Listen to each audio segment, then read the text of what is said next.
There we go. Now we should have audio. How does that sound? I think I forgot to add the audio to the other one. Okay. Now can we hear me? Sound better now? How we doing? Everyone here? Good. Thank you. Thank you. Okay. Let me look through where what we have today in the chat. If anyone I'd love to hear where everyone is from. I got some very interesting news for all of you. I will share that here in a moment. Um, let's see what we got here in the chat. I see a lot of familiar faces. Let me go all the way back up to the top. Is Sir Bartholomew, The Return of the King? Why, thank you. I do not deserve the same title as Aragorn, though, because he's my hero. Okay. Macy, hello, hello. Lay Lane, he's back. Hope vacation was. I had a great vacation. I'll tell you, it was a good time. Got some very bizarre news, which I'll be telling you about here. Howdy, all. Happy Hump Day. Kay finally got live chat to work. Yeah, I did. I finally did. Sauce Guy Trey, yes sir. Congrats on 6K. Thank you. Yes, I am. I have now 6K subscribers on YouTube. I feel like I haven't even been doing this terribly long, so that's, I guess, a good sign. I hope it continues to grow. Cheers from California. Oh, Toya, Toya, Toya. I was wondering when you were going to do your next live. Here you are. Cheers from Brazil. Hello, Brazil. You all had great news recently. Bye bye, Bolsonaro, right? Well, not bye bye, but at least he's under house arrest, which, if our political system functioned, there would be certain people here that would be under house arrest or in prison at this point. But congratulations on throwing that fascist into a house arrest. Okay. Cheers from California. Hello, Wolfie. Good to see you again. Long Beach Dragon, as always, good to see you. Cheers from California. Yeah, cheers to you. Well, we're back. Yes, LSA, good to see you as well. Let's see here, Macy. Okay, yeah, I said it was 2:30. I kind of decided to start a little bit early because I really wanted to.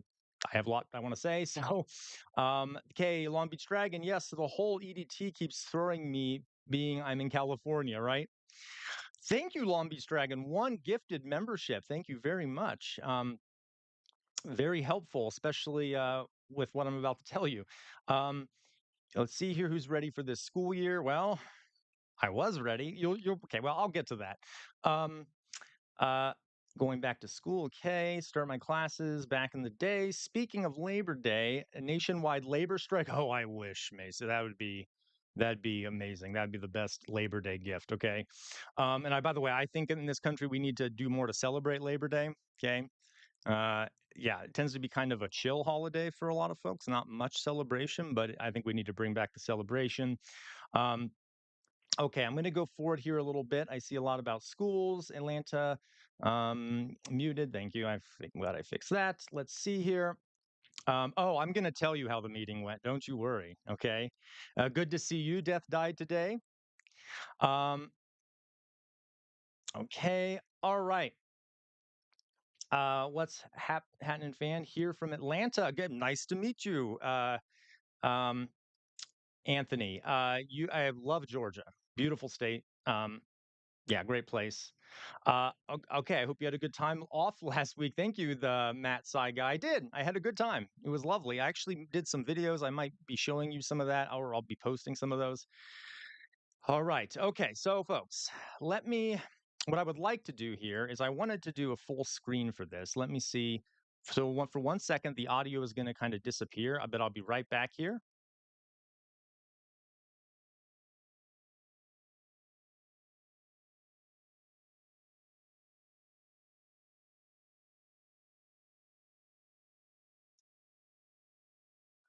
Okay, how does that sound? Can you all hear me? Think I fixed it. How are we doing? Can you hear me now? I do hope. Okay. Can we hear me? Yes, yes. I'm guessing it looks like you can hear me, so I am going to start talking. So, um, I some of you know this. Okay, excellent. Some of you know this. All right, and I want we're going to have a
Blah, blah, blah, blah.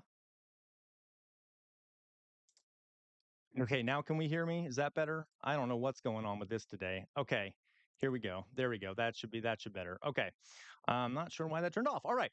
So, let me fantastic. I don't know what's going on with that. So let me explain. Okay. So while I was on vacation, I received a message from basically the head of somewhat my boss. Okay. And this individual asked for a meeting and would not tell me what it was about. And I had some suspicions. All right. Uh, today that I had that meeting, um, and I am no longer employed. Uh, that I'm not going to go into many details about it. Um, I agreed essentially that I would not speak about the reason I am no longer employed. But, but I do want to make some comments. Okay. It's actually for those who might be like, oh no, he lost his job. I feel ridiculously liberated. And you're going to hear here in a second why. Okay. So this will probably give away the reason why I don't have a job anymore. Okay. But again, I'm not going to tell you, but I'm going to let you infer. So let's start with this. Israel is committing a genocide in the Gaza Strip. They are mass murdering children, grandmothers. Uh, Thousands are dying. We don't even know the full number yet because journalists are not allowed in. Um, Mass starvation is happening. Doctors are getting shot and killed. There are being children being found to have bullet holes in their heads. And I don't know about you, that doesn't sound like a human shield type situation. Okay? It's a genocide. It's very obviously a genocide. Any genocide expert, academic, would tell you that it's a genocide. Even an organization in Israel, which is comprised of experts, um, that is comprised of experts. Yes, Grace Abrams. Yes. Okay. Let's put it that way. Certain things I said in the chat, certain things I said during my live stream. What is happening is a genocide, and everyone agrees. There's not a single expert who does not agree that what is happening is a genocide. Have I repeated this enough? I'm going to keep repeating it. It's a genocide, and genocide is bad. I feel like that should be a normal human reaction to things, right? Genocide, not good. Okay.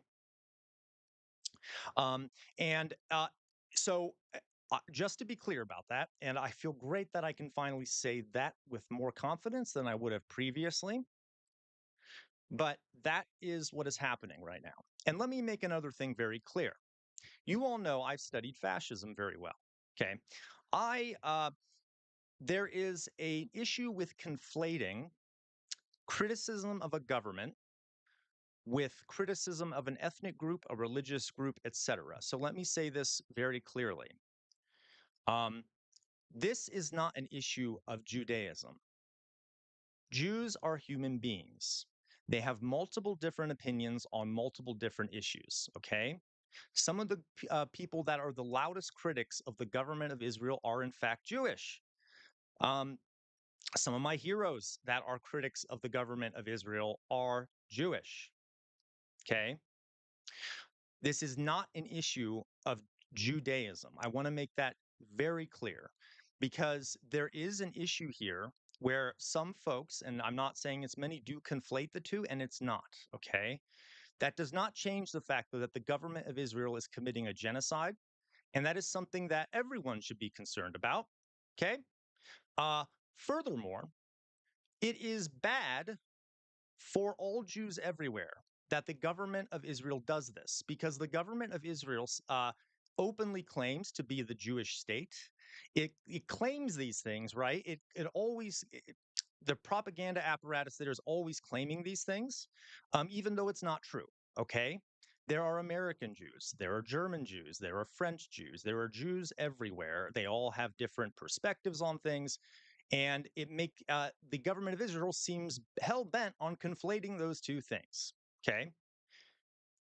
That being said, what is happening is a genocide and it must end. Okay. The people of Palestine deserve to be free. They are human beings. They deserve to be free.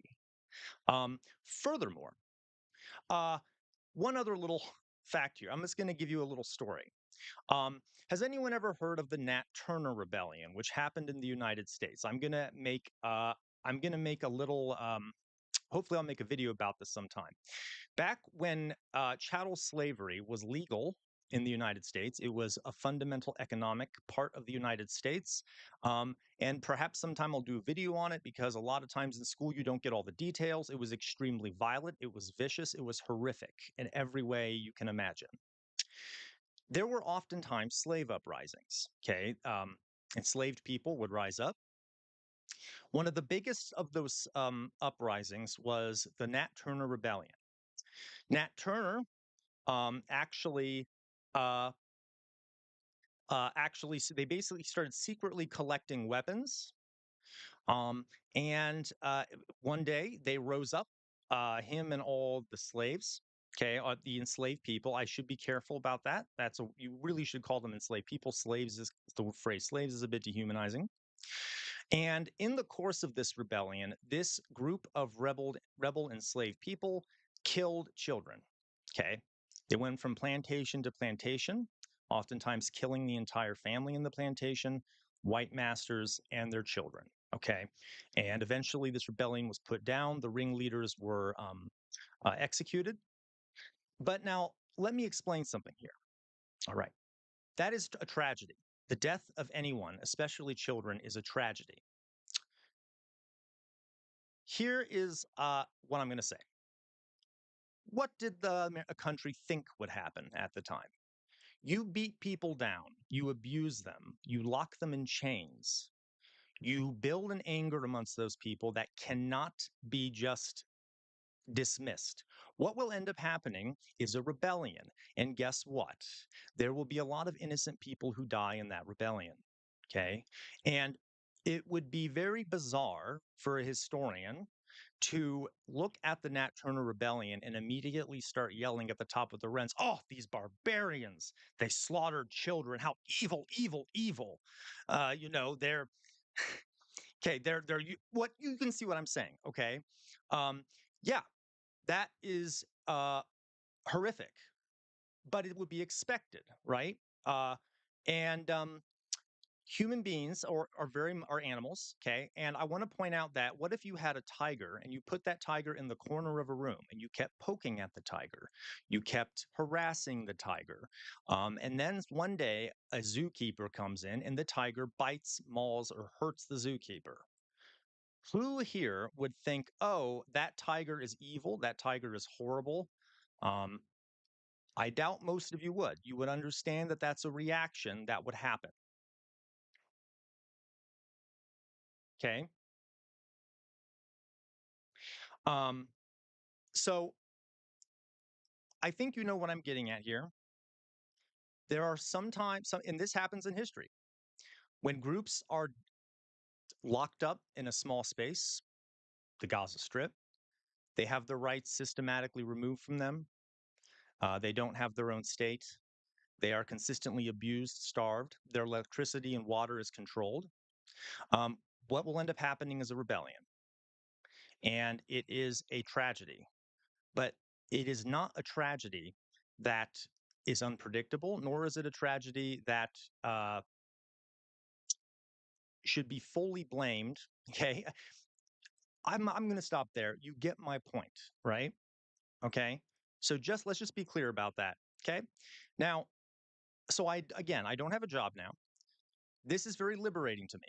I can now talk more openly about these things. Let's just put it that way. I can more openly talk about these things, and I'm going to be able to make more content. So that's a good thing. Okay. So don't want anyone to feel too bad for me. Um, and Grace, let's see here. I'm seeing some messages here. Um, Grace, I will say, you're right. It's not the same thing as slavery. Okay, what happened? Israel and Palestine, not the same thing as slavery. My point here is, basically, when you talk about groups of people experiencing oppression and things like that over time, that can happen. It is not an excuse for the cruelty. but it is there are historical sort of precedents for that. Okay. Thank you, folks. I see a lot of super chats here. Thank you very much.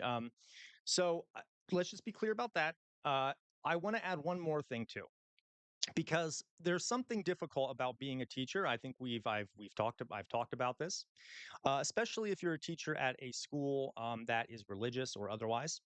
Um, and especially if you are in a minority group that is has some sort of negative connotations attached to it. Okay, I am gay. All right, I am a gay man. Um, if y'all couldn't tell, okay, by my amazing fashion sense, right? Um, and I beforehand, I wouldn't really have felt comfortable saying that for various reasons having to do with my job. Now I can just tell you that outright. I will say this, okay, at the same time, um, that is not that is only a small part of my identity, okay? And you may not even hear me talk about it often, but it is part of my identity. So there's another thing for you all to know that I can now say out loud. All right, we're done with that, okay? I just wanted to skip that, get through that, and now we can go on with the good stuff, the stuff that is not about me, but about all of you. So here we go. Let me look through some of these comments here. I mean, first, I'm going to go back to the live stream page. Okay, so before we start our first topic, okay, let's take a look here. All right, at what we got in the live chat. All right. Everything made there. Okay, made this audio. Okay, you're muted. Da, da, da, da, da. There's so many daily. We can't hear you. Still can't hear you. Okay. Oh, thank you, thank you, thank you. All right. No health care for you. Yeah, I know, Maisie. That'll be an issue. We'll figure that out hopefully sooner rather than later. It is so, Alan. Yes, I think I also saw Macy make a comment about this. It does have to do with my channel. Very specific comments I made on the channel, which I think what I just talked about kind of may have given away the reason for that. Okay. Um, just say my name and answer the question. Yep. Yes. So yes, that it was a channel. Okay. No way. Yeah, Alan. I can't. I can neither acknowledge nor deny that, but you can guess. All right. I feel for the kids who are not going to receive the gift of your knowledge and deliver it, but I know the journey is just starting and there are multiple roads to your goals. Thank you very much for saying that, Wolfie. That is the one thing I am down about, and I'm still sort of processing, is I'm going to miss my students. I love my students. Okay. Um, and I'm just hoping that, yeah, that they do hear the truth in the future. Okay. Um, all right. So, do I hear something? 1 second. Okay. Let me go down here. So, it's because it's your publicized position on things on the channel. Yeah. Okay. Hope you're okay. I'm doing okay. I'll be good. Um, all right. Genocide knock. Thank you for the super chat. I would say yes. Okay. Genocide bad. I know. I know. High skying. Yeah. Zion nationalism is the issue. Yes, so that is a fair point here, Macy. You have to understand there is Zionism is sort of an ideology. It's a colonial ideology, and there are Christian Zionists, there are Jewish Zionists. Yeah, can't suppress dissent. Thank you, the Matt Sai guy. Okay, slave rebellion. Yes, Long Beach Dragon. It's a shame. Serious. Oh, well, thank you guys. That's very nice. You speak the truth, even if it's your truth. Why, thank you. I was scared something like this of sort would happen. Hey, I feel you there, the Matt Sai guy. And to be honest with you, for those who are on the um, Discord, I was kind of predicting this might happen, but that's very nice of you, Big Braden. Thank you. Okay, for that super chat. I don't want to engage in toxic positivity, but maybe this happening is good for you. Hey, I agree with you, Alice. I'm trying to look at the bright side on this. It'll give me some more freedom to do some other things and hopefully invest more in the channel. But in there, I can reach a larger audience. So that's a good. That's a positive. Okay. Um, let's see here. Was for teaching the curriculum and explaining the literacy input. Yeah. Long Beach Dragon. I have heard that before. Yes. Okay. Stupid games and stupid prizes. Yep. Okay. You are equating what Israel. Yep. As I mentioned, I guess all that I figured out why my stream kept falling behind. Excellent. Okay. Nelson Mandela also advocated for violence when fighting against South African apartheid state, not justifying October 7th, but when nonviolent means don't work, what did you expect? Alan, Couldn't agree with you more. It's almost predictable, like clockwork. Um, and by the way, the IDF was magically nowhere near the site where this happened. And there is information that the Israeli government had intelligence in advance this would happen. Netanyahu is a monster. Let's just throw that out there. Let's get that out of the way. Complete monster, genocidal maniac. His cabinet are also a bunch of genocidal maniacs, far right wing fascist genocidal maniacs. I don't care if anyone in this chat's going to be make a comment about that. It's just a fact. Okay. Um, that's okay, Gaming Dojo. Thank you. You know about these people freely. Yeah. Okay. Respect existence or expect resistance. Oh, I love that. Okay. Death died today. Thank you so much for that super chat. Okay. I guess it is because you had a shirt on with a pride message. That weirdly enough, that was not it. That would be that is something that might be the case. But in this case, that was not it. We are a family. Yes, we are. Toya, toya, toya. Yes, we are. Being gay is dangerous in Palestine. Yeah, no, you're right. Okay. I am not, Macy, I think that's a fair point here. Okay. It is not safe to be gay in Palestine. I am not pro Hamas. Okay. I am not pro the far right religious uh, ideologies of Hamas. But I do want to point something out here. What would happen if, let's say, a bunch of Muslim settlers started coming into Texas, pushing Christians off the land, settling it, and basically throwing those Texan Christians into a giant open air prison? I suspect there might be some religious radicalization there. Okay. Um, and I know Netanyahu in one of his bullshit statements that he said, it's like saying KFC's for KFC, what is it, chickens for KFC or some nonsense. Yeah, okay, fair. Doesn't excuse murdering children, murdering women. And by the way, there are gay people in Gaza that are now dead because of Israel's bombing. So I think it's a bit of a, it's a to me, it's not an issue. Yeah, it's an issue, but there are bigger issues here. Um, Yeah, yeah, thank you very much. Yeah, thank you. Oh, geez, so many good comments here. Thank you, folks. Really, you're gonna make me emotional here. Thank you. Okay, now your students will find Winterlinda about your channel. Even yeah, I do hope that I do. Uh, do you know what do I? Alice say? Do I know what I'm gonna do next? So I have a few ideas here. I'm going to first of all devote a lot more time to this channel. I'm probably going to start looking for another teaching job. And to be honest, folks, there's a teacher shortage, so that wouldn't be too hard of a thing to find. Honestly, I would like to do this full time because, like I said, I can reach a larger audience. But I will see if it grows fast enough. I'm able to survive off it. We'll do that. Oh goodness. Okay.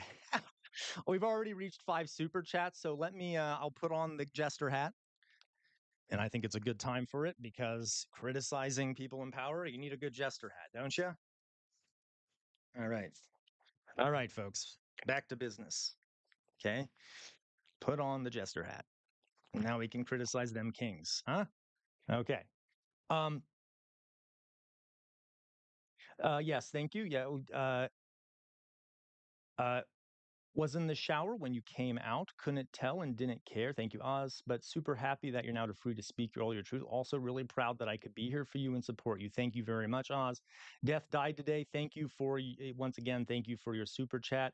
Um, I don't want to put Death died today on, I guess, blast here, but Death died today actually knew that I was gay before probably any of the rest of you did, and we kind of shared a moment of with that. So thank you again. Death died today, and we will continue supporting our community. I mean, we will both continue supporting our community. Um, Macy Schroeder, River Monsters show reboot, but human land monsters. Yeah, you can still teach in other venues. You need to keep teaching. I'm going to try my best, dear Grace. That is I love teaching. Interesting. Brett has been very supportive of Palestine, both populace and government. Yeah, yes, they have. BB, LSA, BB is a psychopath. Actually feel sick watching those YouTubers interview him and ask, oh, yeah, LSA. I don't know if you all saw what were the name of those two people that interviewed Netanyahu, and it was like the most softball interview and imaginable. Um, luckily, um, Bassam Youssef, if I pronounce that wrong, I do apologize, but I kind of corrected them later. Yeah. No, you're right. Grace Abrahams, you're absolutely right. Israel is generally very open for gay people. It is one of the most open societies, if not the most open society to gay folks in the Middle East. Again, though, to me, that does not excuse mass murder of children, etc. But yes, you're right. Okay. But again, also being gay is not the only part of my identity. My first identity is being human, and we cannot let humans be massacred. For that, for anything. Okay. Cancel culture, real life cat DJ. Oh, I get you there, right? Yeah, it's not safe to be out in Palestine, but there are gay Palestinians. There's gay people, literally every culture, place, country. But let's not act like the West is safe. Yeah, I know. I got you there, Yo Yo Ma. Okay. Especially recently in the United States. Okay. Subbing is legit, lots of flexibility. Yeah. Yeah. I agree. Yay that he's back. Yes, okay. Holding on for dear life. You should set up a Patreon. Hey, that's a really good idea, Death Eye. Today I'll actually try to do that. Yeah, you're right. There was a trans man who was literally just tortured to death in a motel in the Northeast USA. Uh, I do not think online teaching alone is a good idea. You need a direct interaction. Hey, that is actually a really fair point, Grace. I would like to do that. Again, I might get more. I would still like to be in front of a classroom. It is my passion. I love, especially. I know a lot of people don't like teenagers, but I love being around teenagers. I, yeah, um, yeah. There's a teacher. Hey, Winter Linda, I would love to come teach in Germany. Okay. Hey, you got some good health care over there. I mean, I'm not a big fan of the SPD, if you know what I mean, but they're still not terribly powerful, so that's good. Or is it the SPD? Am I getting this mixed up? Well, there's the Social Democratic Party, and then there's the sort of the other group that is very anti. It's kind of like Nazi 2.0, but not as bad as the Nazis. But anyway, um, okay, I wasn't expecting him to come out when he said to speak his truth, but it was nonetheless poignant. Why, thank you. Yeah, the Nelk Boys, thank you. Yes, horrific. Okay, what they did. Bassam mentioned, yeah, I love Bassam Youssef. Okay, the most openly gay country in the Middle East is really easy bar to clear as well. Yeah, that's true. Doing my PhD at the moment, want to be an academic, but too scared of that stage. Hey, Matt Saigai, I was an academic and I decided to switch into teaching.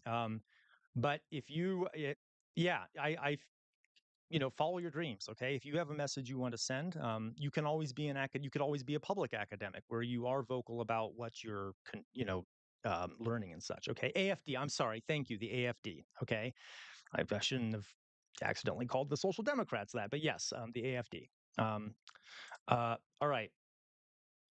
Okay, no, it's the AFD. Thank you're right, Winterland. Whoops. Okay. All right, folks. So we will let's get into some of our content here. I'm going to do a little content first, and then we will hopefully I'll maybe do a reaction to a town hall. There was another town hall recently, and I know LSA would like this. We can finish up the old town hall. So let's have a little conversation. Uh, about the hidden curriculum. Okay. So, what is the hidden curriculum? Let me tell you. Okay, I will tell you what the hidden curriculum is. Admittedly, the hidden curriculum is lots of teachers don't even learn about this explicitly. Um, and it is all those things you learn when you're in school that aren't part of the official content. Okay, they're social norms. They're things that you learn about how to behave in society. Uh, Things like that. Okay. And let me go to this next page. So that's the hidden curriculum, things you learn that you don't really know you're learning. Um, and I think it's very important that after people get out of school, they learn what they didn't know they were learning because some of them can be really bad for you as adults. All right. So let's go through what some of these are. First, let me mention here that I got this list from a guy named John Taylor Gatto. He wrote a book a while back called Dumbing Us Down. Um, I will say I do not agree with John Taylor Gatto in his conclusions about what to do about these things. I utterly disagree with. He's sort of on the libertarian on end of the political spectrum. Okay. So his conclusions about how we can fix this out of the school system is not something I agree with. That being said, he did have a very good list of some of the things you learn when you're in school that you don't know you're learning. Okay. And I agree with him. I think it's very good. So let's get into what you guys learned when you were in school that you may not have know you learned. Okay. So let's get on here. The first one.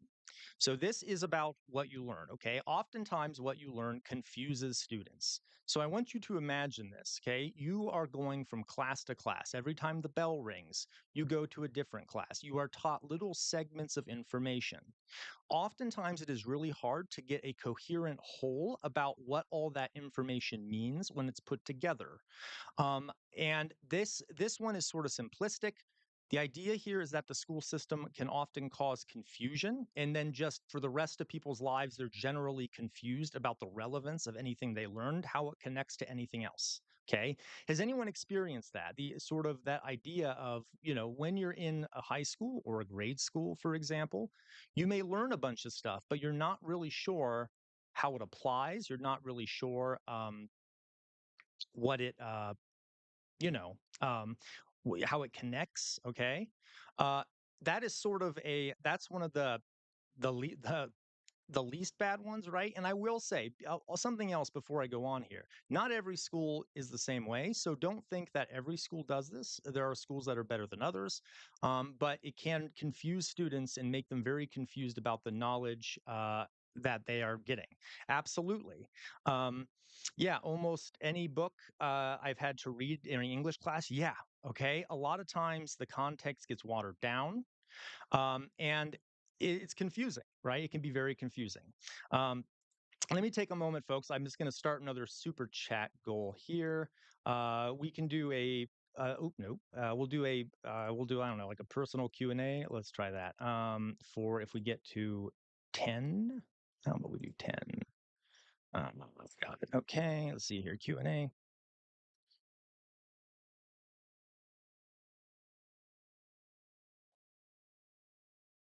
All right, there we go. Okay. So yeah. Okay. And again, Long Beach Dragon, since you were a math teacher, right? I hope you would agree, I'm sure, that there are tons of teachers who actually do this really well and are good at these things, right? So I hope I don't want any teachers, for example, in chat to think that I am saying this is the teacher's fault, but this can just happen as how we structure um, the school. Okay.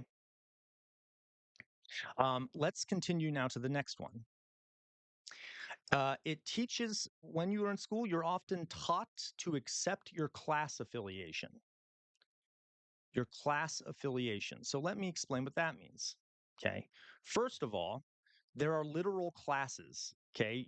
There's freshmen, sophomores, juniors, and seniors. If you're a freshman, you're often looked down upon, right? You're kind of the newbies. You are then told by authority figures that in order to reach the next class, you need to do what the authority figures tell you and achieve in the way authority figures want you to achieve. Do we see how that kind of mirrors our society to an extent? Okay.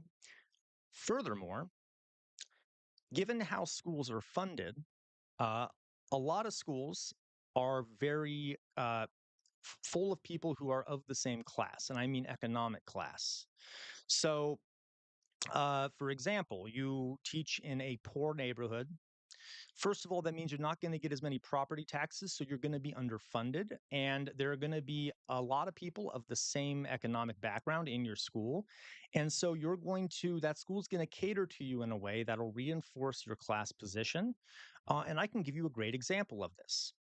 It is very true that ROTC or the military, okay, tends to have a lot of recruiters inside. I've seen this firsthand, by the way, low income schools and low income districts, because they know that a lot of these folks don't have much of a hope of going to college unless they are join the military. Okay. So it teaches you to accept your class affiliation and then sort of rely on authority figures to tell you when you're able to move up to the next class. Okay. Let's go on to the next one. Um, all right. It makes you indifferent. So you have to understand this is well known amongst teachers.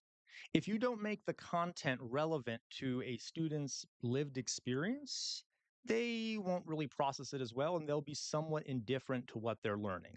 Okay.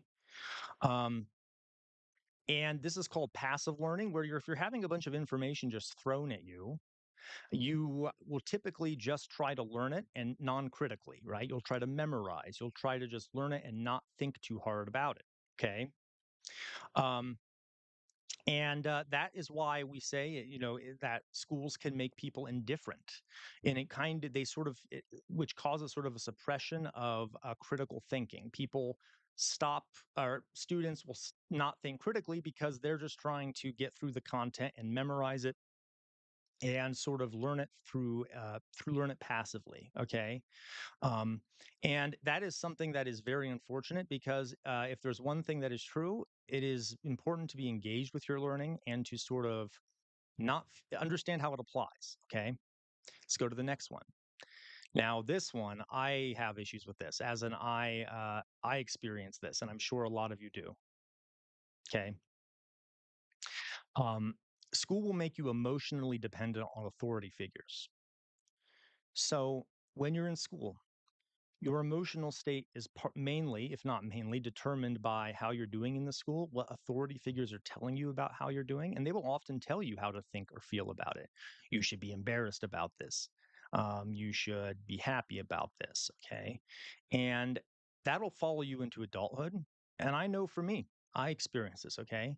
If an authority figure isn't giving me positive feedback or something, I don't really know what to do. Does anyone else feel that sometimes? Like this sense of you can't really rely on your own judgment because there's not an authority figure there telling you that what you're doing is okay or right, or you don't really develop that capacity to be emotionally dependent on yourself. Right? Death died today. Thank you. Okay. Uh, that does explain a lot, and this is very true for a lot of us, okay, with this sort of emotional dependence on authority figures.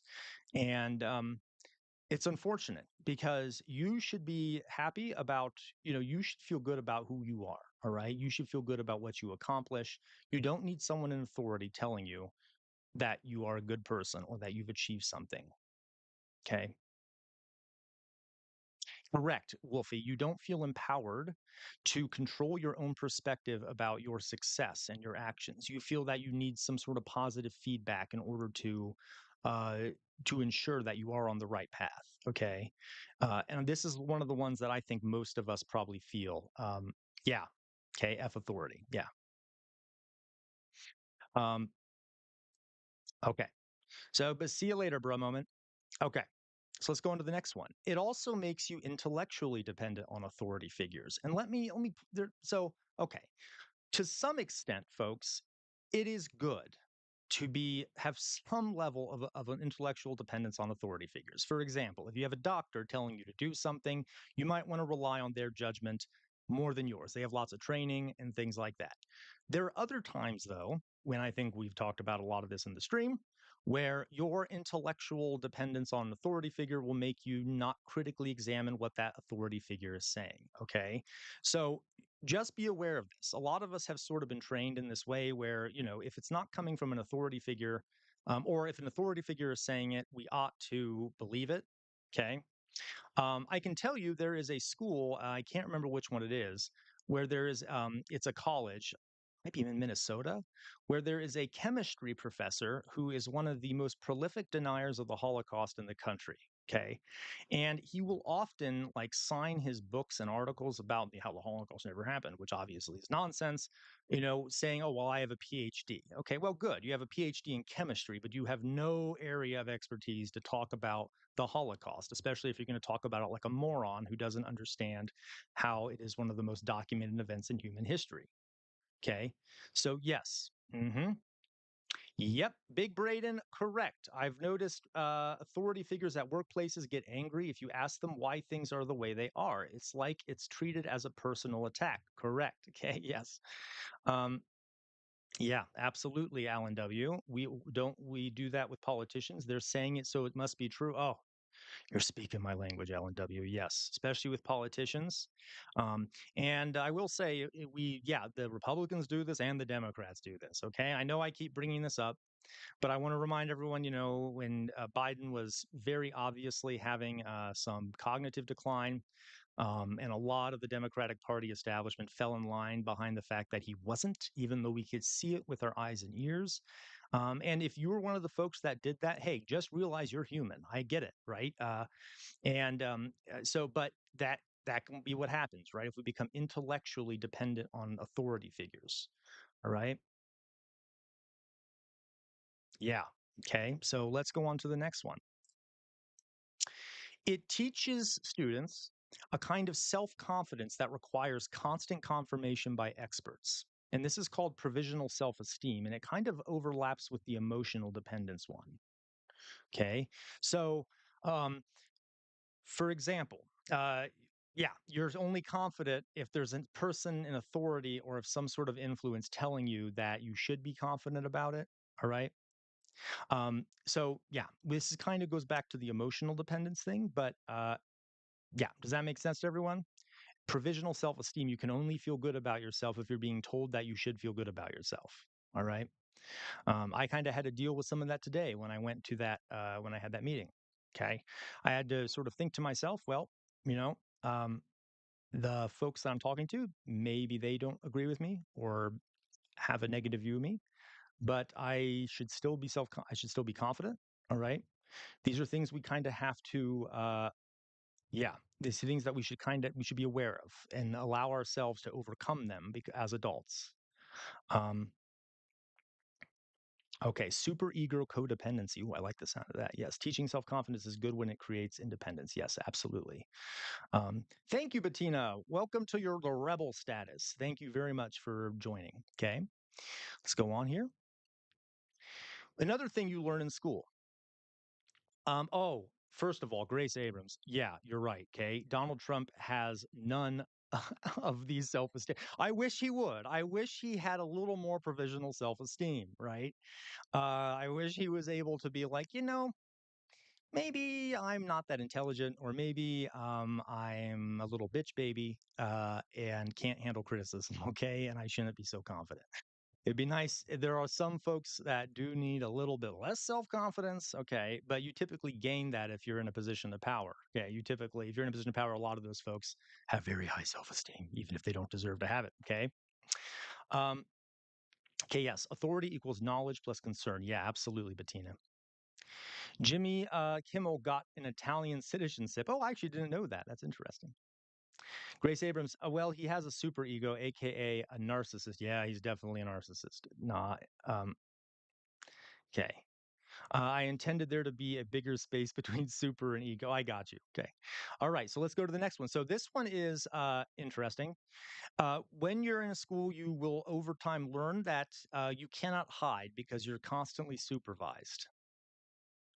Now, I want to point out again, not all of these are fully negative. I'm not saying it's a good idea that everyone feel that they're constantly being supervised, but there's a sense of discipline where if you kind of know that eyes are on you or that what you're going to do is affect people, you might be less likely to do things that are harmful to other people. That being said, okay, uh, you are not always supervised, and it's okay to let loose sometimes. It's okay to say things that other people might not like. It's okay to do those things, right? Um, yeah, constant supervision. Yes, Macy Schroeder, I want to point out you're 100% right. In small towns, this is a lot worse. And I say that because everyone knows each other.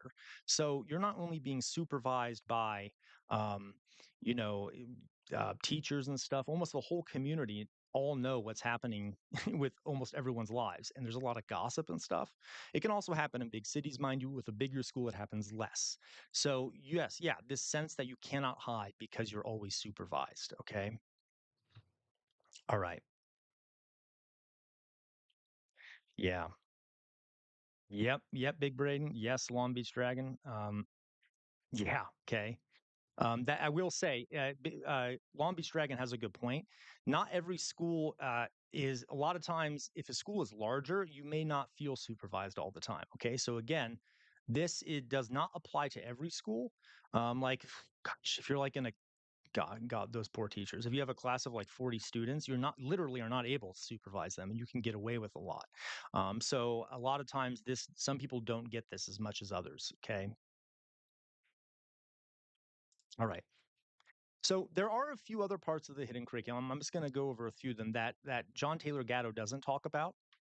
Um, and there are probably more besides this. These are just a few I wanted to add here to the end that have been talked about, um, that are talked about amongst academics and stuff. So here's the first one. It reinforces heteronormativity. Okay. Uh, yeah, makes sense. Okay. There's a lot, especially recently in America, a lot of like LGBTQ stuff gets left out of curriculums, is being pushed out of curriculums, and teachers feel nervous even talking about those issues. Um, and so you kind of, when you're in school, have this sense of heteronormativity that is reinforced. Has anyone, well, no, I'll wait to the next one to talk about that. But yeah, that there's a sense that there is sort of a normal, natural relationship it's between a man and a woman. All right. Um, and yeah, so that's another one that's can oftentimes get reinforced. Not always. There are schools that do this better than others. Yep, it is happening right now in Texas. You're absolutely right, Alan W. All right, let's go to the next one here. It also reinforces social norms of gender expression. What does that mean? Well, who here has been in a class and the teacher needed to move chairs or move desks, and they say something like, "Can I get some boys up here to help me move these chairs or these desks?" Now, um, or like, you run down to the lobby and pick up these boxes of books. Can I get some boys up here to do that? All right. Yeah. Okay. So these like desks and chairs are not so heavy, by the way, that a girl could not pick them up. I know this is a small thing, but little things like that. Well, good for you, Long Beach Dragon. I wish I had had a bodybuilder teacher. That would have made things easier. Um, but things like that will happen where teachers and staff will sometimes, not mean to, but they'll reinforce sort of gender norms. Um, there'll be other things too, where this happens, especially when it comes to parents. And if we get in talking about trans issues, right, this becomes even more complicated because a lot of times it can be hard to use this person's preferred pronouns and things like that, if there's pushback from parents. Um, that's amazing. A lot of people here had bodybuilding teachers. Geez, gosh, that would be that'd be impressive. At least you'd probably feel safe, right? Um, yeah, she had students not to. Okay. Yeah. Yeah. Okay. Um, Reinforce social norms of gender expression. Okay, let's go to the next one here. Now, this is one I added. And yeah, the hidden curriculum also teaches students that they are under the threat of violence at all times. This is obvious. I cannot tell you how many times I have had active shooter drills at my school. I have known teachers who keep, for example, boxes of hammers in their room or other objects that can be thrown at anyone who might be entering the room. I would tell my students that if there was someone in the school trying to hurt them, that they would, if that were to actually happen, I would have them pick up the textbooks on the wall and throw them. Okay. Anything. Um, there is, not to mention, there is constant news about a new school having violence done there, about other gun violence. Especially this day and age, um, students are under the threat of violence. They feel that they're under the threat of violence at all times. Um, Grace Abrams, uh, no. Okay, sorry. What I mean here is that there has been homophobia in the UK for hundreds of years. Islam, there are some folks in Islam, yes, that are homophobic, just like in Christianity, et cetera, et cetera. But there has been homophobia in the UK before there were mass migrations of Muslims there. As a matter of fact, Alan Turing, one of the gentlemen who was responsible for winning World War II, was a gay man. And he helped crack the code that allowed the Allies to spy on Nazi communications. After the war, the United Kingdom, um, uh, found him guilty of a crime because he was engaged in a sexual relationship with a man, and they chemically castrated him. And later, he committed suicide because of that. That had nothing to do with Islam. All right. I should also, yeah, okay. So that is, there has been homophobia going on in the UK for far longer than Muslims have been there. Um, and so just be aware, okay? And hey, Grace, I understand that. You're right. I believe you when you say that. That is happening in the U.S. now at Christian schools. All right. This is a cross religion issue. Okay. Christians do it, Jewish people do it, Muslims do it. Okay. There is a lot of homophobia out there. There's even people who are atheists who are homophobic. Um, so I am not, yeah, there's not one particular group that does this. All right. All right. Um, um, Okay. So it teaches, so a lot of students now have this sense that they're under the threat of violence at all times. Okay. And that is not healthy for a student. Okay. Another thing that a lot of times the hidden curriculum does, and feel free to push back on this, folks. This is a very tough issue, especially um, talking about it as a teacher. Uh, because we all know there's a lot of sensitivity and stuff around these issues, especially in America. We were founded by a religious group called partially founded by a group called the Puritans, who were very sensitive about discussions about sex. Okay, one of the things that happens through the hidden curriculum is that it suppresses meaningful discussions of sex and sexuality, or mainly sex. Okay, the act of sex. Okay, so it is important, folks. A lot of people don't know what to do, if you see what I'm saying. Okay. And this can cause a lot of unhealthy issues in regards to the spreading of diseases, in regards to developing healthy relationships that include this. Okay. And I understand it. Parents should definitely be involved in this. All right. But a lot of times in schools, and this is not much talked about, there will be sex ed, but you kind of learn what different parts do and things like that, and then you don't go on much beyond that. And it's really hard, especially when leaving high school, to understand like what it means to be in a healthy sexual relationship, what you can do that is a healthy approach to this, and how to deal with all the emotions and such that come with it. Okay. Bye bye, Big Braden. Okay. So, yeah, okay, and it's an ongoing issue, all right, and it makes me kind of sad to see, because sex is a normal part of human existence. We are animals. It is a basic bodily function. It is People are pre-programmed to do it. It's what keeps the species going. Uh, and there is a marked lack of knowledge about these things, and a lot of times you will have to learn about it yourself. Okay, through well, you can guess. And it can sometimes have very bad side effects, like unwanted pregnancies, catching a disease of some sort. Okay. Also, there's issues of not understanding what consent is. I'm not excusing people who do something without consent, but if you're not explicitly taught it, you can understand why this might happen. Um, yeah.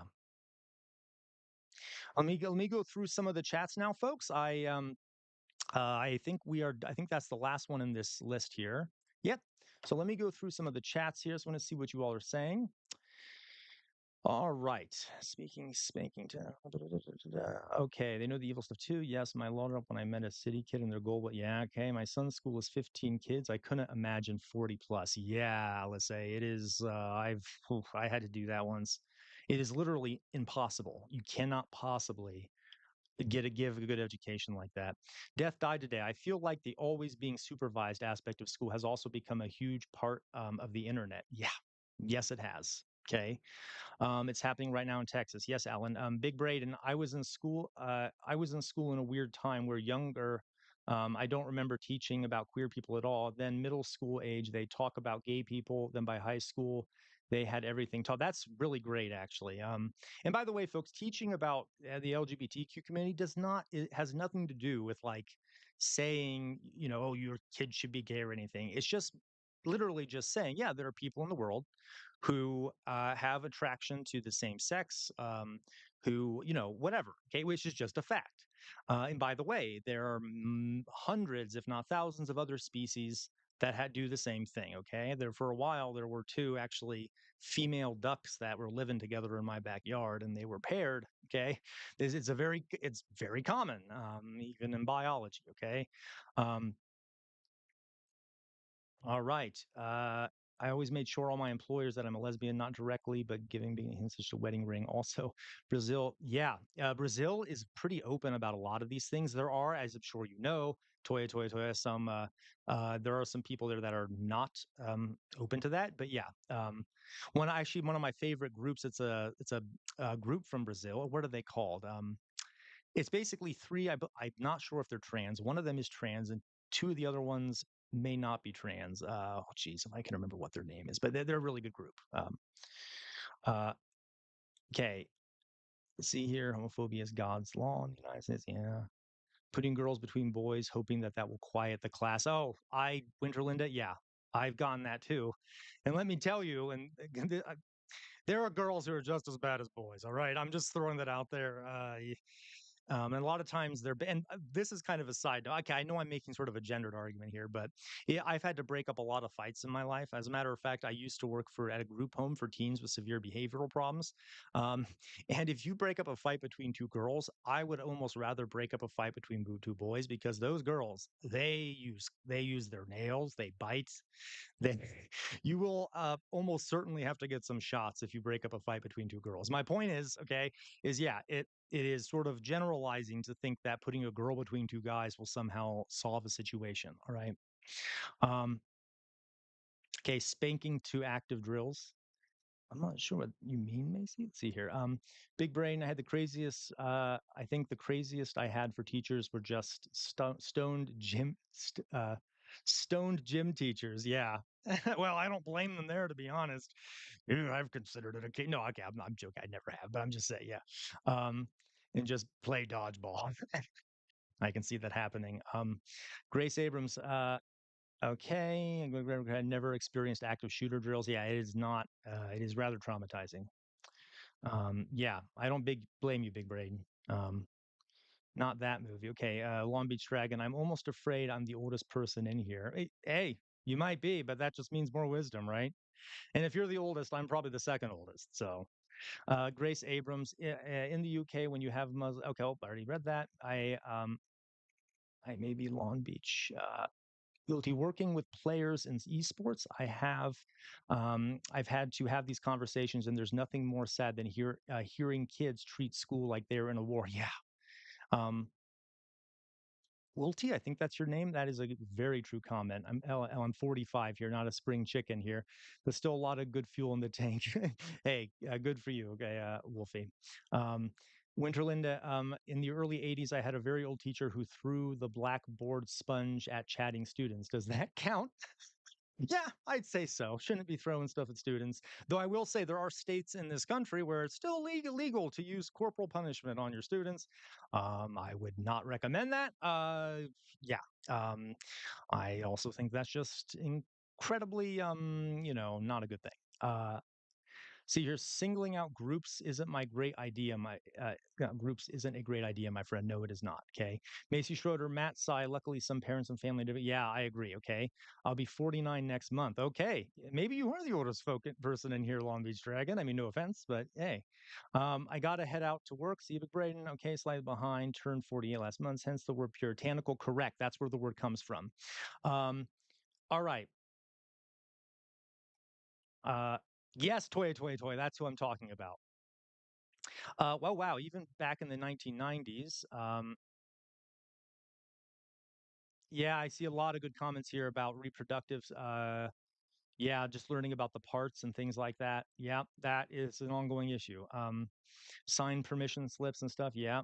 Um, yeah, no discussions of sex ed along with gender and sexuality. And I want to point out, folks, there are a lot of teachers who don't want to teach those things, and I don't blame them because you all it takes is one uh, comment that you don't mean to make, and you're getting accused of something. And don't get me wrong, that absolutely happens. But my point is there's so much also tension put on teachers when they discuss the topic that it makes it even hard for them to want to talk about it to begin with. Um, I'm scared the USSC will take up a case from Kim Davis and reevaluate the federal law protecting. So Sammy Lammy, I am 100% behind you on that. They are now trying to overturn the gay marriage ruling. Which is not surprising, but also horrifying. Okay, what's happening in the Texas curriculum? Lane, yes, so sad what's happening in the Texas curriculum. They're also suppressing non-Christian religions. Hey, yeah. They I believe they started actually putting up the Ten Commandments in some schools in the South. Yeah, it's not good. Um, yes, toy. Yep, that is who I'm talking about. Grace Abrams, do you agree with biological men and women's sports? That is wrong to me. All right. I will talk about that more at some point. Okay. I have sort of a nuanced position on that. Allow me to explain. Okay. I think you should do a case by case basis. I know that, first of all, I don't think it's a big issue at all. Let me explain. Okay. The trans people are such a small portion of the population. It is insane to me that it's blown up into such a big issue. That's called scapegoating. We use a small group, we demonize them, and we focus all the attention on them while the politicians are robbing your pocket. By the way, the population of Jewish people in Germany during the Holocaust, does anyone know what it was? What was the percentage? You know what? I'll just tell you. It was less than 1%. Less than 1%, and all the problems of the country were placed on this very small group. And I see something similar happening with trans people. Okay. And I think there are a lot of complex issues when it comes to the sports thing. There are issues when it comes to, for example, like testosterone, et cetera. But there can be women who have very high levels of testosterone. This is very complicated, so I don't really want to make a definitive judgment now. Maybe we'll talk about it in the future. But whatever the case is, whatever the answer to this is, I don't think it matters, right? Like it's such a small issue. I just don't think it's a big deal. Okay. Very shorter. The threat of a constant violence. Teachers also used to be able to speak, to spank. It's not. It's no. Yeah, they did used to be able to spank, and there have been multiple studies that show that is not an effective means of discipline. It is weirdly enough in some circumstances if parents do it, but we're talking very rare circumstances. But I would not want to be the one to dish that out to a student for a number of reasons. Um, yeah, I'd be more worried about trans men participating in women's sports. Grace, yeah, Leah Lane. She's only going after the gay marriage law to appeal. Just a sore loser. Yeah. Okay. Women's sports will destroy women's sports. Yeah. See again, Grace. We'll talk about this at some point. Yeah. Sexism troll. Okay. 50 plus. See here. What women's sports do you watch or participate in? That great. Okay. Give me an example of a bi women's sport who said won a medal. Okay. Oh, I see. We're going down the trans route now. Again, folks, we will talk about this some other time. This is a complex issue, and I think people oversimplify it when it comes to trans folks in sports. But the main thing we need to know is that trans people are human, all right?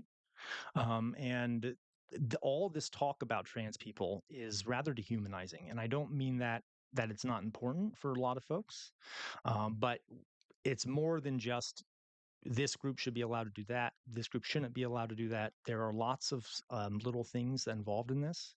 Um, yeah, exactly. I would say there's like 10 college athletes who are trans. Again, not a big issue. Okay. Yeah. Yep. Bettina, less than 1%. And it wasn't even 1%, it was less than 1%. Yeah, you're right. I shouldn't have mentioned the sports thing here. Yeah, thank you, Leia Lane. Yeah, trans people are people. They just want to be treated like people. All right. There's all this commentary around it. But in the end, they're people. Let them be themselves. Let them be people. It's very frustrating to me. Yeah. Okay. So, folks, excellent. That is the end of that segment. Okay. So, what else should we be doing today? All right. What do we got? Let's see. Let's take a look. I have some other things we could do. I could do a reaction if you'd like me to. There was another, I do know. Oh, I know what we can do. Here's an idea. Um, um, we could first. I do want to talk about Trump taking over DC like a big time fascist. Okay, and I was on vacation, folks, so I have not read much about this, and I feel kind of out of the loop. But I do think it's important we at least talk about it. So I'm going to pull up here if I can the New York Times because I saw there was an article on there about it. First of all, before we even start, let me just make a comment here. It is simply not true that crime is going up in DC. I do know that for a fact. There was a spike in crime around the time of COVID. It has been precipitously dropping since then. There is not some sort of bizarre crime wave going on in DC. All right. I was even there recently. I mean, that's anecdotal evidence, so it doesn't really make sense. But it's just nonsense. And from what I heard, and people can tell me if I'm wrong, I believe I heard that Trump was actually driving in a car on the way to a golf course and he saw some homeless people. And then he had a snowflake moment where he thought that, he's the only one that matters. And he started freaking out and basically saying, we need to get all the homeless people out of DC. And that was also there was that staffer who was basically attacked. That Doge staffer that was attacked was the victim of a crime. And because remember, fascists are all about in groups and out groups. And if you are attacked and you're the member of the in group, oh, well, that's the worst possible crime you can commit. So I suspect that was sort of the trigger to all of this. Though, again, I have not read much about it. Um, let's take a look. Okay, let's see here if I can find this. Um, I thought I saw something in here. Maybe I didn't really. Mm-mm-mm-mm. Redistricting fight. Trump violated order on UCLA. Trump to meet Putin. Oh, we need to talk about that too. Trump meeting Putin. Gosh. Speaking about being gay, those two really should get into a relationship anyway. It's like, come out of the closet, both of you. Really, come out of the closet. It's okay. Um, right. Trump to play. Here we go. Okay. Okay. Let's take a look here. What's going on in DC, folks? Let me take a look. Big Balls was attacked. Yes, Grace Abrams, you're right. I did hear that. Big Balls. What a name, right? By the way, folks, if anyone enters a room and starts saying, "My God, big balls, I have big balls," do we all immediately know what we think that is actually going on there? Okay, I'm not gonna point fingers, but you know what I mean. Okay, it's kind of like telling on yourself. Anyway, um, all right. So,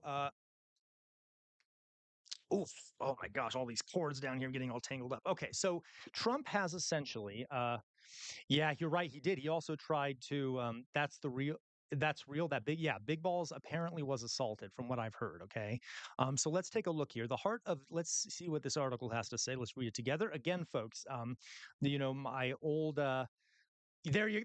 Yes, Long Beach Dragon. His name was overcompensation. Exactly. Okay. The joke I would make about this, folks, is if you're at a party and I now that I've told you all I'm gay, I can make these jokes, right?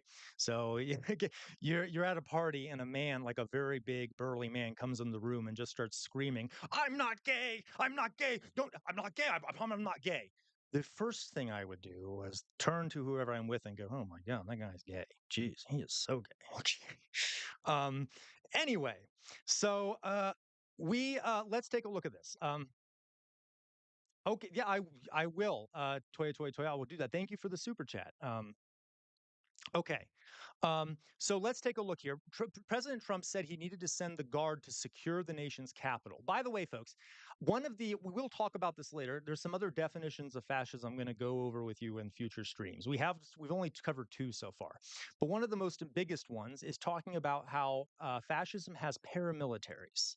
You have armed men, typically roving bands of armed men or groups of armed soldiers in the streets doing violence and creating a presence of fear. This happens in almost every fascist state. Nazis in Nazi Germany, there was the Sturmabteilung, which are the stormtroopers. There was also the Schutzstaffel. In Italy, there were the Black Shirt Brigades. I could go on and on. Armed men in the streets, okay, causing an environment of fear and doing violence, okay. So the very notion of like the National Guard being called in and folk is very reminiscent of that. Okay. Um, so let's read here. The heart of DC was in a state of lawlessness. Roving mobs of wild men smashed windows, threatened murder, and attacked the police. One rioter struck an officer in the face with a baton. Another threw a chair at police officers and pepper sprayed them. Others beat and used a stun gun on an officer, nearly killing him. On Jan 6, 2021, a pro Trump mob committed a month's worth of crime in the span of about 3 hours. I did not see that coming, but that is brilliant. Um, uh, Yeah. Long Beach Dragon. Yep, 100%. I'm going to read that aloud. Remember being at a gay bar in Columbus, Ohio, and had this guy declaring his masculinity and heterosexuality. And then an hour later wanted to take me home. I thought the Betty Ford Clinic allowed guests. Yeah, absolutely. Okay. Um, yeah. Okay. So they're talking about this, there were kind of criminal acts. Um, all right. Okay. So after a prominent member of the Department of Government Efficiency, known by his online pseudonym named Big Balls, oh my God, again, overcompensation much? Okay. Was assaulted this month, the president took federal control of Washington's police force and mobilized National Guard troops. His team passed out a packet of mugshots, and Mr. Trump described roving mobs of wild youth, drugged out maniacs, and homeless people. All right. So first of all, I can make you all a bet here that there were a lot of people of color amongst those, because this language, it's not directly being racialized, but I'm suspecting there's a racial element here. Okay. I would say the same thing about ICE, by the way. They seem to be roving mobs of drugged out maniacs. Okay. But anyway, maybe they're not drugged out, but regardless. All right. So that was nothing like the message he delivered to the mob of his supporters on January 6th, when he told them, as tear gas filled the hallways of the Capitol, "We love you. You're very special." All right. Do we all remember when Trump said that he has a very big brain? Um, yeah. What was it he said? He said like uh, oh yes uh, oh, what was it he said? Like, I have a very large brain. Um, I don't remember what he said, but anyway, this is what it reminds me of. Okay. If we want to look at marauding mobs, look at Jan 6. Um, said Mary McCord, the director of the Institute for Constitutional Advocacy and Protection at Georgetown Law and former federal prosecutor. If you want to look at mobs, we had a criminal mob and he called them peaceful protesters. Good on the New York Times. It's true. In one of his first actions upon retaking the presidency, Mr. Trump issued a sweeping grant of clemency. Oh my good, this is like the Doug Jubilee debate all over again, right? Is Trump criminal? Yeah, okay. Let's go buy some of this. We all know about this. He also sought to rewrite the history of the riot and called those arrested hostages. He has selected a passionate defender of the Jan 6 rioters to run the U.S. Attorney's Office in Washington. Okay. Yep. Right. Yep. He's showing one-sided support for the violence that supports his political agenda. Yes, we all know that. I got some chats here, folks. Let me quickly see what we got here. What about Cash Patel? Oh, goodness, Cash Patel. Yeah, not good. I agree, Grace Abrams. There is a lot of distracting going on from the Epstein stuff. 100%.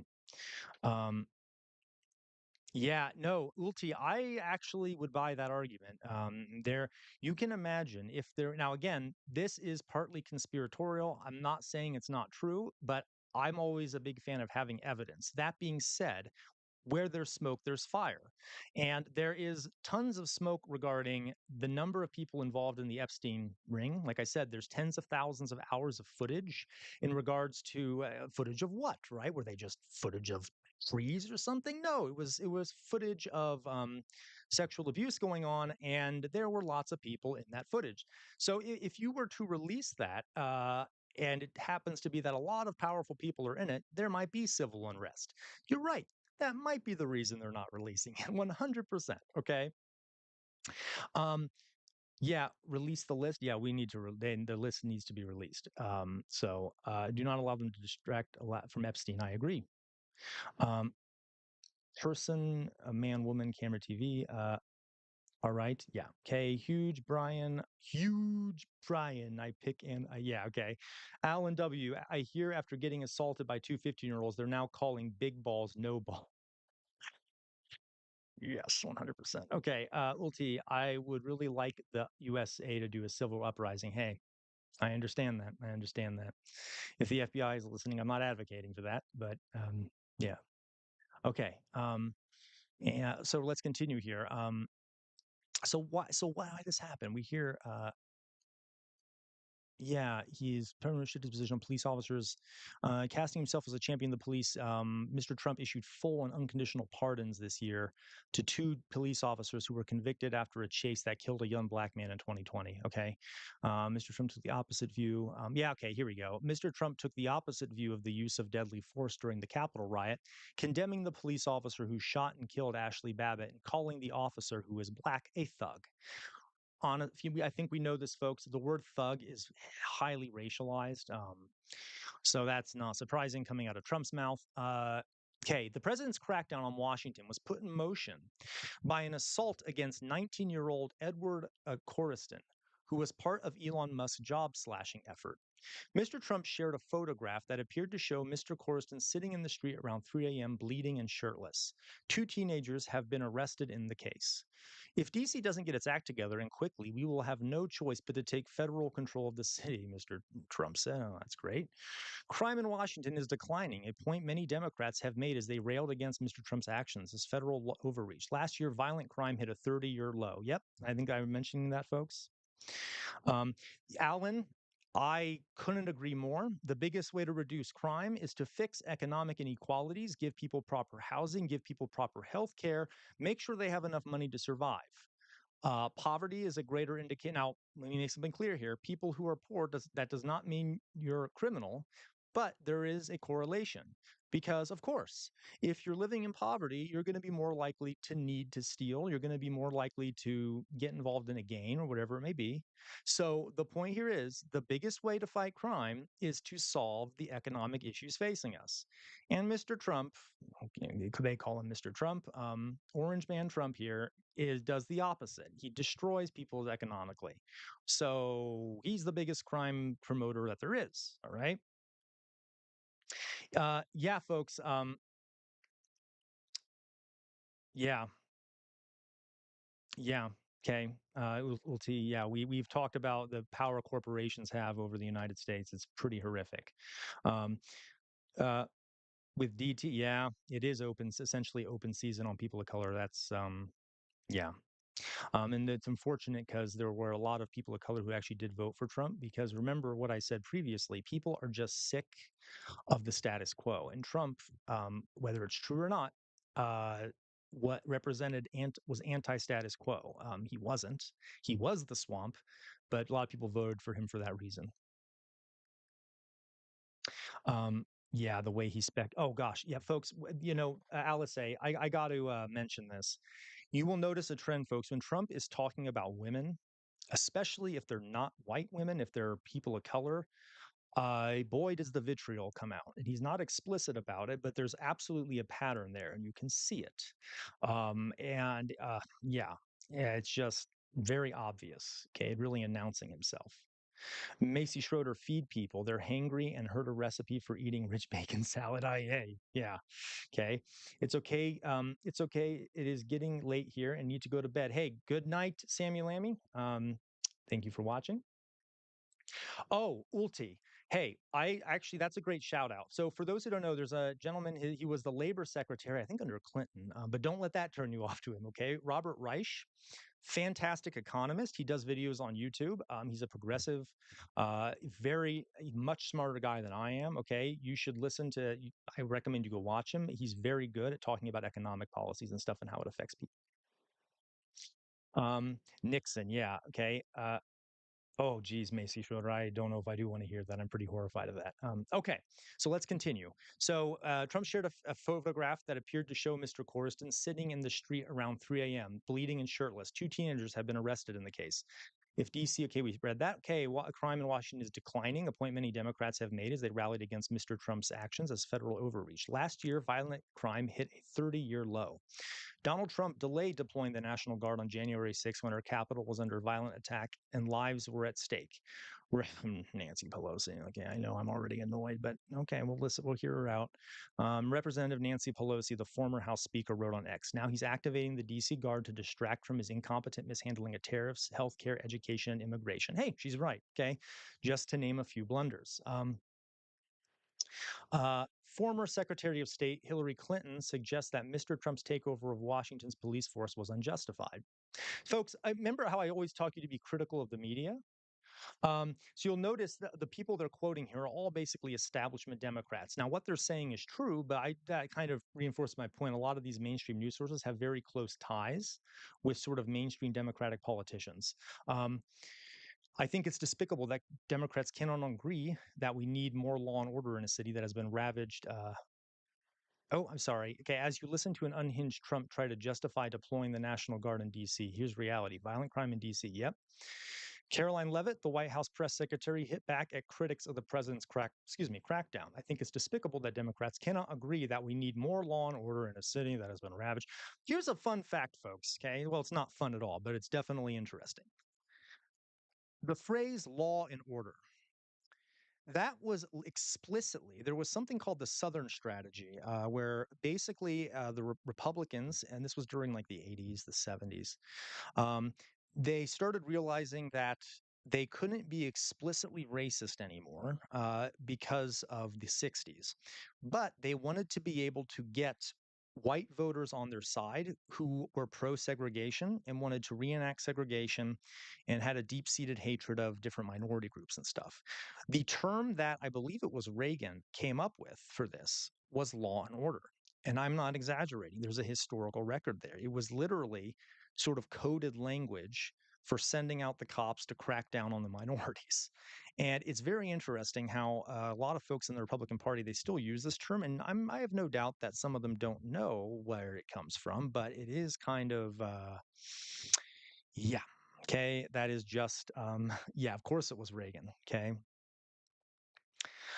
Yeah, it absolutely does, Long Beach Dragon. It does contradict the conservative idea of uh, small government. That's because they never really believed in small government. They believe in small government when it comes to regulating corporations and taxing wealthy people and anything sort of regulatory when it comes to the economy. There, they want the government to be completely useless and unable to do anything, but they have no problem having a big government when it comes to, cracking down on people, things like that. Okay.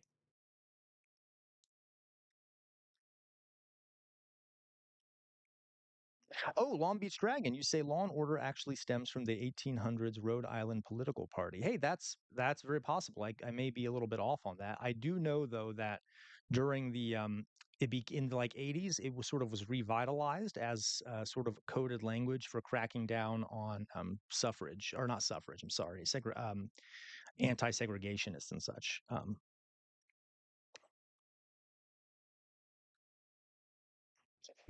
Macy Schroeder. Yeah, I'll just learn conservative means taking a considerate and logical approach. All right. So, okay, here we go. Mr. Pape said that while Mr. Coriston's injuries were troubling, they were similar to those suffered by police officers on January 6th. Okay. Um, can we just agree, folks, though, that none of this violence is good? Like, yeah, of course, I don't want this guy, even if he was part of Elon Musk group. Yes, he shouldn't have had been attacked like that. And the same thing with January 6th. Um, there were the indictment against January 6th defendants, Mr. Pape said, were full of photos of cops getting beaten up unbelievably with metal poles. Okay. Yeah, takeover of the police. Yeah, I agree. So it says here, this feels very much like a way to send a message. I have control. I can use it and I will use it. Yes. All right. Okay. And that article didn't really give me all the info I wanted, but it is true now. He has deployed the National Guard to DC. Um, and how do I say this? One of the things I will often tell people about the differences between, for let's say, Nazi Germany and modern America, okay, is the fact that in Nazi Germany, the society and the country were heavily militarized. like we're we have a lot of militarization here, but you got to understand in Nazi Germany, like the society was already extremely militarized. They had just come out of a war. There were roving bands of veterans from World War I kind of wandering on the streets and getting into pitched street battles with different political groups and stuff. And before that, Germany had a long history of, for example, wearing military uniforms in public, and sort of having this very strong opinion of their military. Okay, and yes, we have some of that here, but I can promise you it was not as severe as it was in Germany. What is starting to worry me, especially about these sort of things, including deploying the National Guard to LA and DC, is this is just further militarization of the society. Okay, um, and even if, let's say, these National Guard members don't end up detaining anyone, it has a cooling effect because it's very scary to see men on the street with guns. It causes a cooling effect. It makes people less likely to protest. Um, and let's not even mention the fact that he's talking about throwing homeless people out of DC. Um, you know, yeah, okay. I mean, yeah. And by the way, again, as I believe it was Long Beach Dragon, someone else mentioned how the way to fight crime is to improve people's lives and things like that. This is like you have a leaky sink and you just keep, you put a bowl underneath the leak and then you don't fix the leak. Okay. If there's a lot of crime, if you just keep cleaning up the crime, you will never fix the problem. If anything, you will increase the problem because as people get arrested, you will be arresting fathers and mothers who then will not be around to care for, if they have children, won't be around to care for those children. Those children are more likely than to become, for example, delinquent. I mean, it is a big issue. And let me point something else out too. The United States has more people in prison than any other country on the planet. On the planet. And it's not even per capita. China has fewer people in jails and prisons than we do. I am not defending China. They have concentration camps right now for Uyghurs. But my point is, okay, we have a problem with loving throwing people into prison. And you can guess the demographics of those people we throw into prison is very disproportionate. It is primarily brown people, and there are a lot of white folks too, but they typically are poor whites. And in my opinion, hey, you can fill up the prisons, but put in the white collar criminals. Let's get some CEOs in there, right? Anyway, um, let me let me go through some of the chat here. Let's see what we got. I take it you saw the last Game Changer. Let's see here. I love Reich 1 and 2. Okay, feed people. Yep, yep, yep, yep, yep. It's hilarious that a guy born into a millionaire family received a small loan of $1 million. Oh, don't get me started, Alan. Yeah, the notion that Trump what? Yeah. Yeah, he started off with quite a lot of help. Okay. Yeah, over $1 million. Yeah. Has anyone here ever gotten $1 million loan from their parents? Anyway, do you want to know what I heard Trump supporters saying? Okay, Nixon, I saw Democracy Now! Shout out to them. They're fantastic. Oh, wait, Clinton, you're right. Love Reich 1 and 2. Okay. Macy Schroeder, I take it you saw the last Game Changer. Ooh, I'm curious to see what that's about. I don't have a subscription, so I just have clips on YouTube. Ha ha ha. Well played. Trump is always unhinged. That's accurate. If you macro this and then go to the macro, you start realizing the game that's being played. It's not even conspiracy at the point. No, you're 100% right. There's definitely something going on. But I was originally an academic, so I don't like making declarations without evidence, which is why we need the evidence. Doesn't more law and order?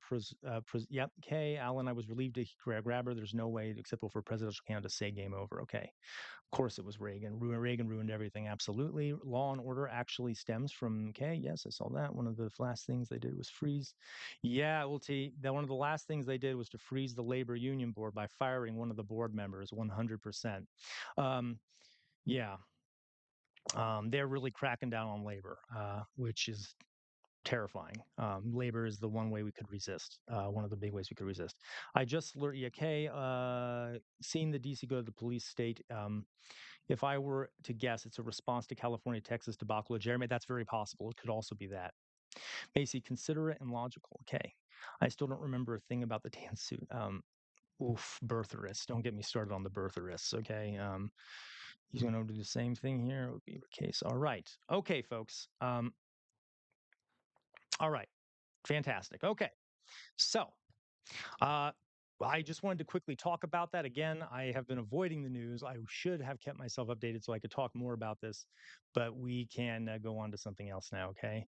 Um, I am going to briefly, I would like to quickly take a biology break, if you don't know what I mean.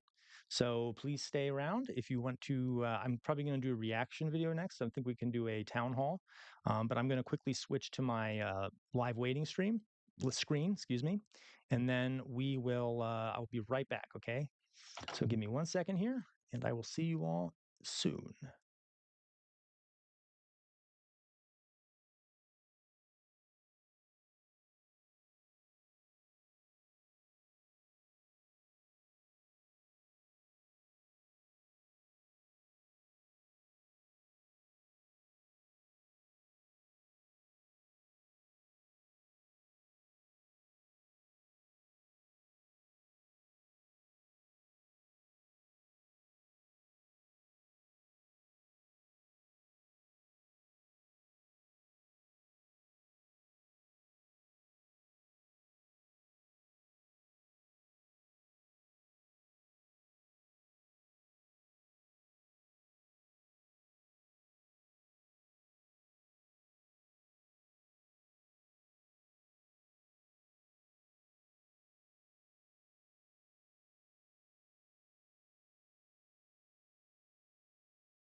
All right, all right, all right. I am back. Ooh, hair problem, hair emergency. All right, let's fix this. Gotta get the hair right, right? Oh, wait, no, I need the jester hat. I put my jester hat, folks. Oh, this is a disaster. 1 second.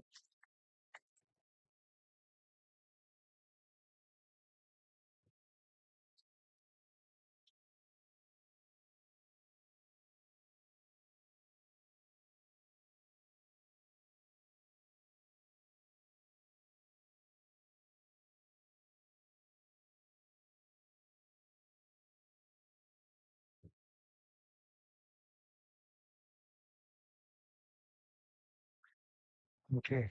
Crisis averted. Here we go. All right, folks, let's get back into it. So let me see here. All right. Okay, guys. So all right. So a few things here. First of all, we do have super chats up. We got one so far. If we get to 10, we can do a personal Q&A. We have a couple options now for what we do. I'm going to put let's have a little vote here. We got 17 people watching right now. Not a terribly large number, but that's okay. I know I left and stuff. So, but for those who are here, we have two options. Okay. I could react. I have not seen this, but there was another town hall recently, I believe, let's see here, where was this thing? It was in it's Doug Lamotha, um, and Elk Chico Elks Lodge. Well, where is he from? Oh, I see, California. Oh, Long Beach Dragon. You got a fellow Californian here. Okay, and someone else too. Um, okay. So we have that option, or we could keep watching the other town hall, which I did not finish. So I'm going to put a little thing in chat here. Let's see what you all want to do. Let's do this. Let's do a poll here. Uh, which should we watch?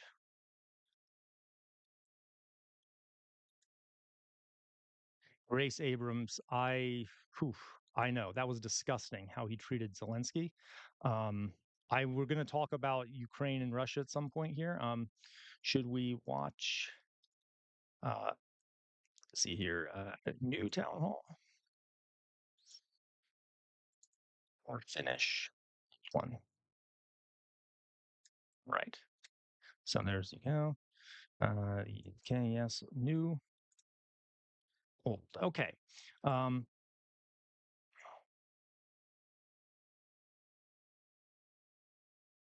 all right. So folks, here is your options. We can either finish watching the old town hall or we can watch the new one. Let me see what you all say. I'm going to go through some of the chats here.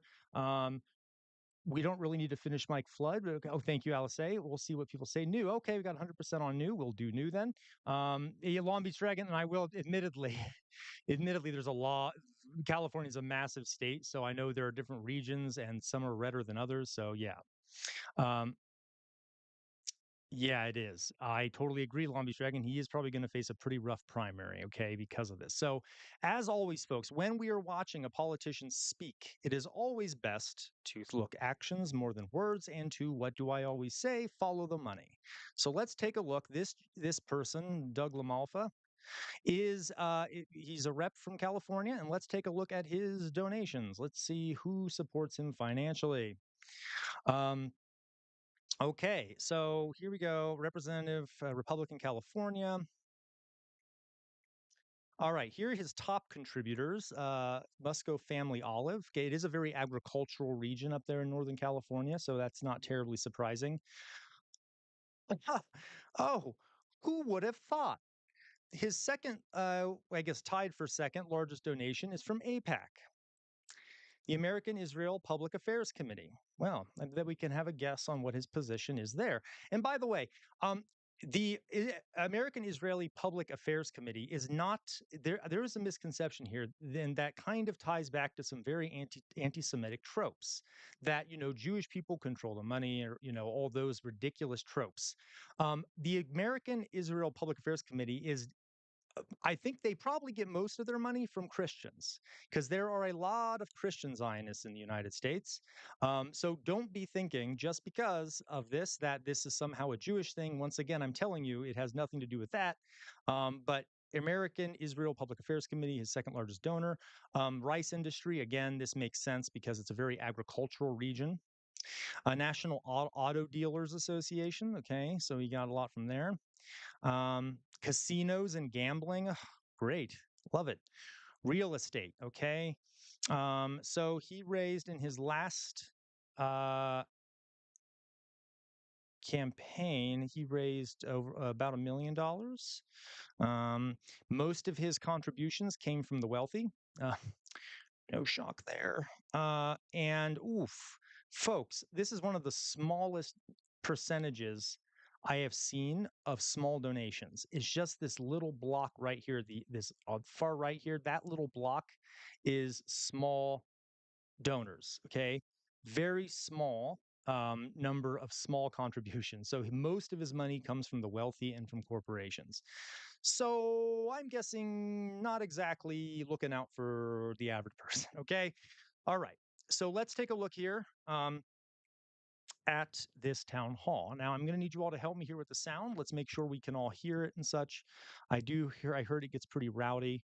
Let me make sure if it's not too loud. So I'm going to start it here. Yeah. So, in general, on forestry, we're doing much to get more of our federal land thinned out and have it be more effective. So we don't have these horrendous fires that we have so many in our backyard. So, fix our Forest Act, good piece of legislation.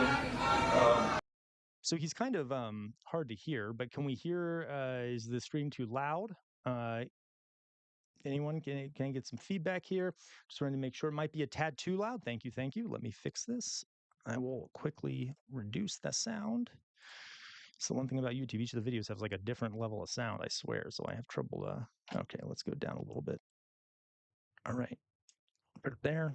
Let's see how this goes. Now, in the most recent budget reconciliation bill, the Forest Service is required to increase the pace and scale of the work on this land. Okay, so good work being done on forestry. We need to speed up the pace and scale. We'll get there. We've got some good work done over on the Mendocino recently, getting them out there, getting that moving. So, on a topic that's been very, very interesting to a lot of people has to do with Medicaid / Medi-Cal here in California. Oof, I'm liking it already, though. People are not even basically letting him speak.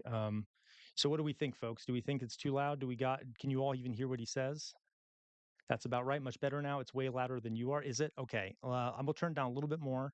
And then hopefully that'll be good. Or I can just pause it too when I speak. But all right. We'll do that a little bit more. Okay, so we'll get into this. Let's see what he. Yeah, the original audio does appear kind of funky. We might I might need to be able to find a better version of this. But let's hear what he has to say. Just keep the subtitles. Okay, I'll make sure the subtitles are up. Okay, folks, here we go. Ugh, what did I say about needing some of that devil's lettuce right about now? Give me a second.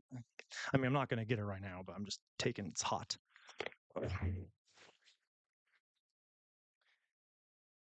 All right, it's kind of hot in here. Jeez. All right, need some water to stay in my body. Otherwise, it's going to be very unpleasant. Okay. All right, so let's hear what this person has to say. All right. Oh, that is some good context there, Long Beach Dragon. So Long Beach Dragon says his contributions are low because he is in a relatively poor district that spans 12 counties. The median household income is 60,000 K and the average home value is 300 K. So he is dependent on big business. Okay. Yeah, that's a problem. Okay. All right. It's a shame because I have a feeling his beliefs are not good for low-income people, but let's take a look. And so the work done in the big bill was to try and focus that.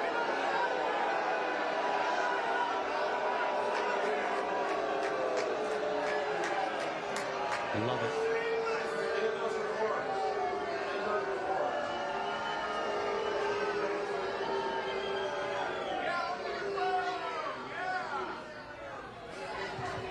Can you just take a picture of the audience? What's that about? I mean, he can't do what he wants, but geez. Yeah, they do all have the same smirk. I've noticed that that shit-eating grin. In those reforms, guess what? I like what you hear on the news. I like what you hear from Chuck Schumer and the gang. It doesn't cut a single dollar for people who qualify under Medicaid. That's a lie. Of course, it does cut dollars from people who are on Medicaid, obviously. Ask Gavin Newsom why he wants $12.5 billion goes from people that are already the citizens of our state, thereby hurting the Medi-Cal program and hurting the You know, folks, I can barely even hear him. Let me try to find a different version of this. Town Hall, Doug, maybe you can find one that has better audio here. Doug LaMalfa. See if we can find one that is. All right, let's see if we got a better one. All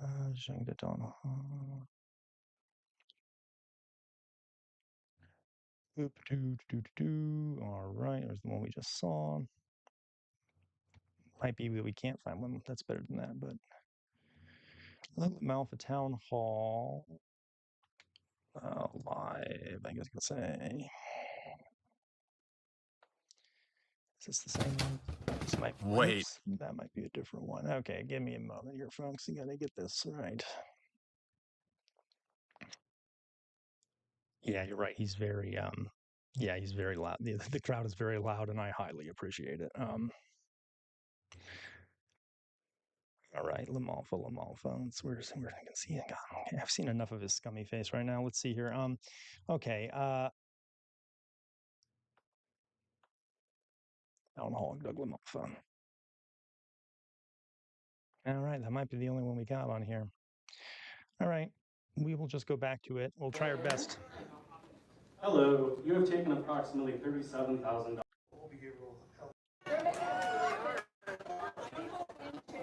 Newsom's doing a fine job of letting people out as it is. Oh, it might even be worse. Jeez, folks. Not easy to find a good one here. Let's see what we can do. Let's find a better one.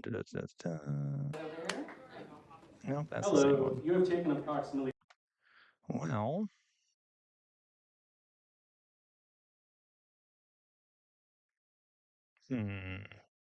okay, we'll just go back to that one. We'll just do our best. So the first, this question's over here? Question. All right. Okay. Oh, look.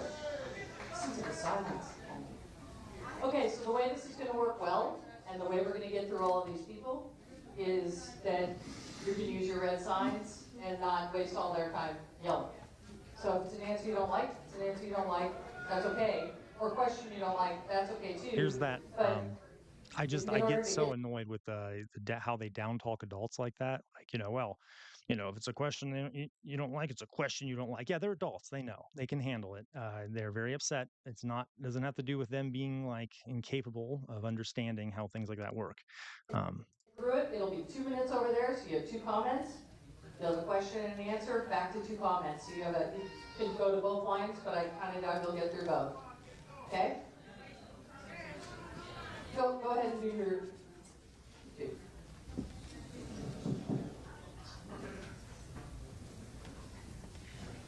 My name is Kimberly Candela.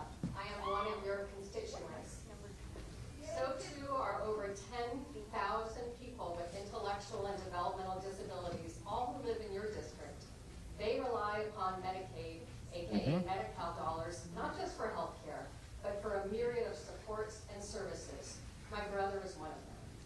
That so-called big, beautiful bill that you voted for is going to take money from folks like them who need it the most and give it to who? To some of the people who need it the least, the most wealthy, like you. Yep. Good call. 100% true, folks. We've mentioned this before. One of the biggest additions to the debt that this big, beautiful bill is a massive $1 to $2 trillion cut to taxes on the wealthiest Americans. It is not an exaggeration to say it is a redistribution from the bottom to the top in many different ways. And yes, LSA, 100%. These people work for us. They should answer every damn question, take as long as it takes. I 100% agree. Okay. But as we saw from his donations, he probably doesn't work for us. He works for these corporate entities. Let's continue. You and your party are actively hurting people with disabilities, people of color, queer folks, immigrants, veterans, shelter, children experiencing poverty. That's just a partial list. You will deny all of this. We know the truth. Yes. We've seen, we know what you've done, we vote, and we will hold you accountable. By the way, folks, I am all for some intimidation of these folks, not like threatening them, but making it clear that the people do see what they're doing. Okay,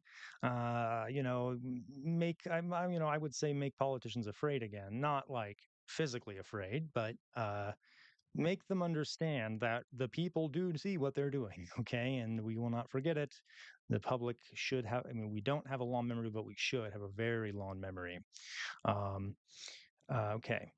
Yeah, Macy Schroeder, Palantir seems like a hidden pillar to this construct. I agree. Okay, Palantir is a horrific company. And if you know Lord of the Rings, that's literally what they named it after, the Palantirs, those basically orbs that Sauron used, which is kind of funny that they don't realize the irony in that. Okay. Um, you're right. I'm very sure that's a fair point.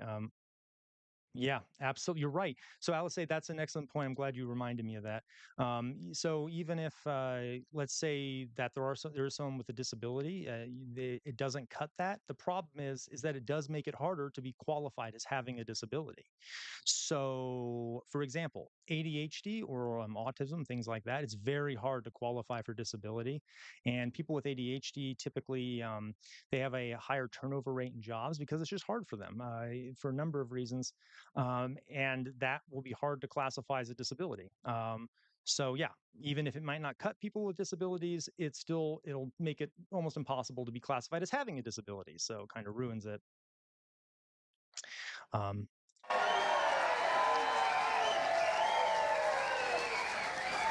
And the next comment? Well, that's getting a lot right straight from. No, we're not, no answer? So, sorry, I didn't tell you right, that's comment side. Okay, thanks for the comment.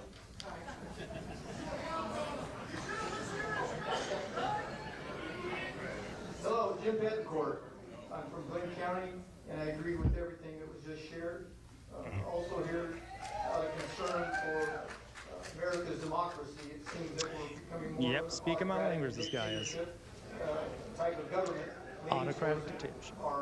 We turned away from our allies. Agreed. That worked with us, supported us, and fought with us during World War I, II. And by the way, folks, have we noticed how Trump has a very strange affection for these autocrats, these dictatorial leaders? I mean, it's pretty damn obvious, right? Like he mentioned how Kim Jong-un sent him a love letter or whatever that nonsense was. And he has complimented Putin on multiple occasions. Xi Jinping of China complimented him on multiple occasions. And he actually seems to get along with those folks better. Netanyahu seems to get along with those folks better than he does the elected leaders of democracies. Kind of a red flag, in my opinion.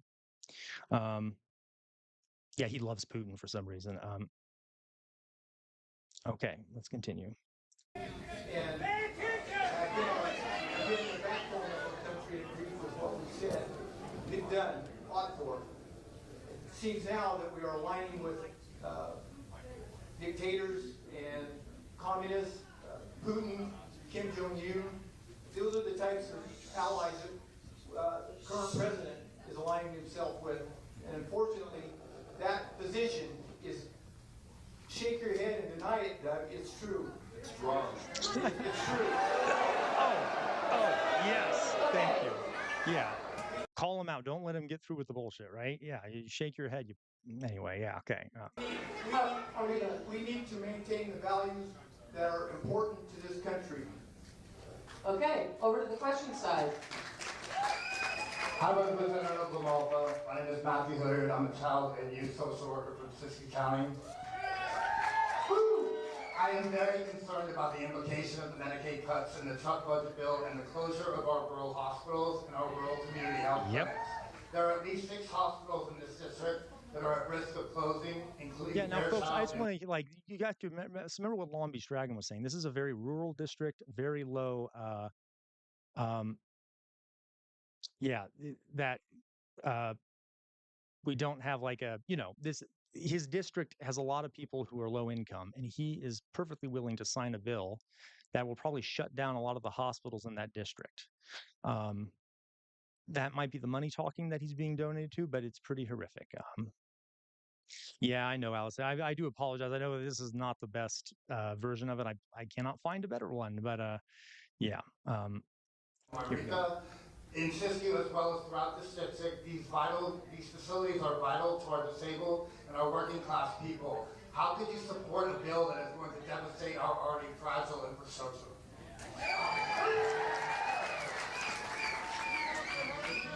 Well, first of all, Ulti, yes. Why are we not? Why are they not storming the stage right now? I get it. Civil discourse, but this is no longer discourse. Hey, he's not going to have any complaints from me there. Um, this is unrest. Yes, it is, Ulti. It is unrest, and I am here for it. Like it sucks, but these people probably vote against their own interest. It makes me so. Yeah, me too. It does. Yeah, and there's a lot of reasons for that. Um, we've talked about it before. We'll go into it again at some point.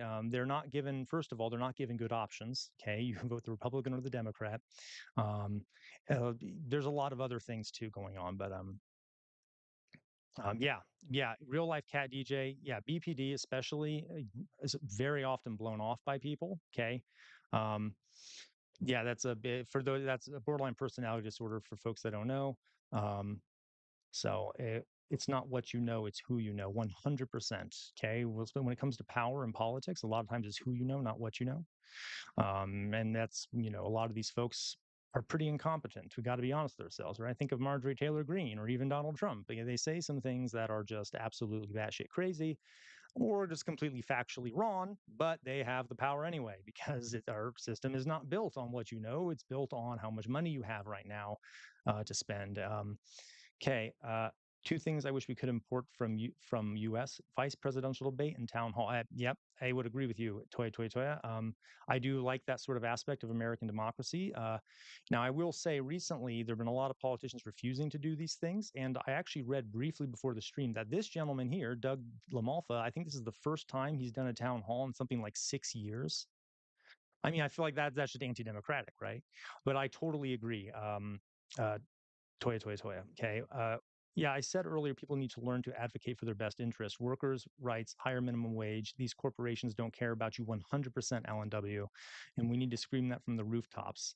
And I hope you all know my big advocacy here is that we, the people, okay, we need to take control back of the government. Okay. We are the ones who should be controlling the government. We have lost control of it.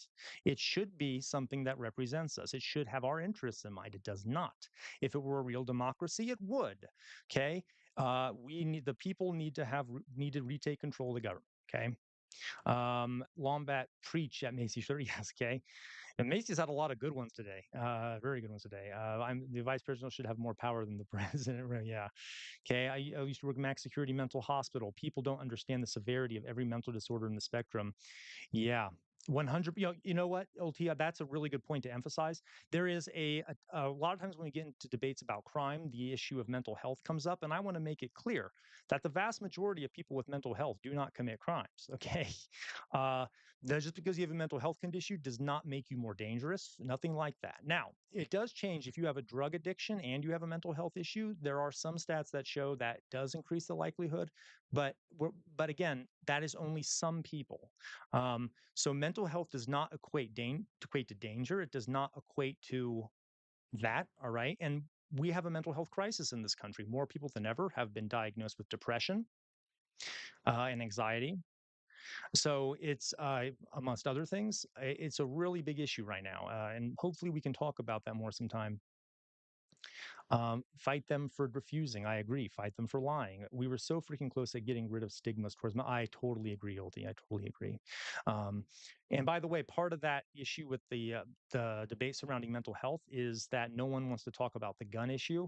I mean, not no one, but a lot of people don't want to talk about the gun issue, and so it gets passed on to mental health, which just makes it seem like the reason there's a problem, for example, with shootings, is because we have a lot of people with mental health issues. I can promise you other countries have problems with mental health issues. Toya is in this chat, and I'm sure they could tell you, he or she or they, I'm not sure, could probably tell you that there are a lot of people with mental health issues in Brazil. It's a country, it's full of humans, it has people, right? But it doesn't have nearly the number of gun deaths. So a lot of times we put stuff off on mental health that shouldn't be there. Yeah, no, you're right. You're right, Alan W. That's a fair point. Okay. Having BPD makes you more likely to be a victim of a crime. No, I didn't know that, real life cat DJ, and I am not surprised. A lot of mental health issues will actually increase the likelihood of crimes being done to you, okay, versus making you criminal. Um, and I totally agree. We need to stop. That's fair too. Starvation is awful for mental health. But Alan W., you're right. But addiction is its own issue. We need to stop criminalizing addiction. 100% agree. Other countries have tried this, and most of the time it's worked pretty well. Is when reading their charts, weed seems to be a massive contribution for exact. My reading and when reading, yeah. So there is actually, you're right. Okay.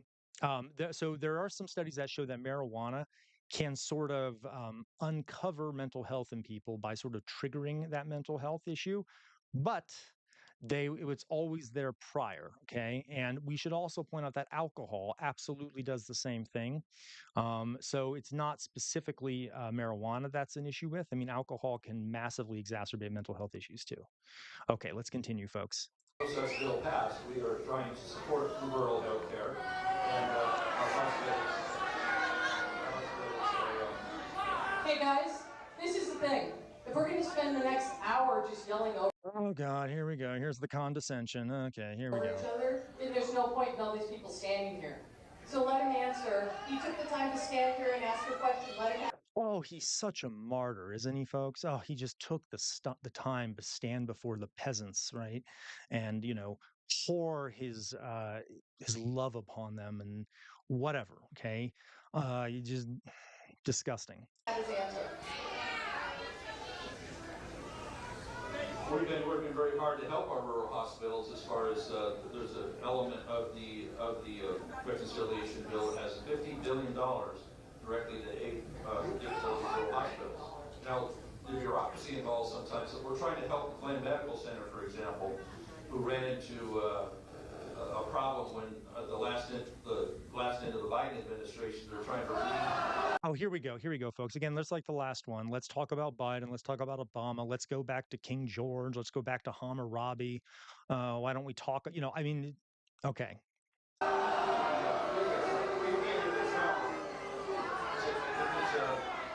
It's a critical access hospital over there at Glenn. Okay, so is the one in Palouse, but they're more. It depends which map you use and how many miles apart they are. If it's within 35 miles, then they're going to make them not eligible anymore. So we're battling through that decision a while back to make it where they wouldn't no longer be seen for. They've been a critical access hospital for over 2 decades, and they can't just have that pulled out from underneath them. And so for the rest of them that we're talking about, yes, it's difficult in rural America because of the cost of doing business is still high for them, even with the lower volume of people. So that's what we had built into the bill, acknowledging that. And the Medicaid aspect, the Medi-Cal, there is no cuts to the people themselves. It is attempting to have it be focused on the people that should be eligible. The state of California is causing much problems. They expect us to keep filling the well there when they waste dollars on bureaucracy. I talked about OSPAD a minute ago, making hospitals. Folks, we've talked about this before. The easiest way to solve all these issues if you have a universal socialized healthcare system. He's right to. I mean, let me put it this way: he's not right, but he does make a point. Having a bureaucracy involved in healthcare and stuff, especially, and the name of that bureaucracy is healthcare companies or health insurance companies, massively increases would someone mind sharing in the chat the link to our Discord page? I saw some people mentioning that they would like to join that. Thank you. Okay, so if you remove the middlemen, remove healthcare companies, if you do that, suddenly costs will go down. If you also make healthcare not about profits, costs will go down because profits adds a ton of cost to everything. So yeah, he's somewhat right in that, yeah, this bureaucracy and stuff causes issues, but the bureaucracy can be easily solved by a national socialized healthcare program, which every other wealthy industrialized country has and functions very well, and no one dies because they don't have healthcare. So problem solved. But alas, that's not what's going to happen. He also is lying, of course, about a lot of that stuff in regards to we're not cutting anyone off of Medicaid and blaming California for everything. It's just nonsense. Anyway. Harvard State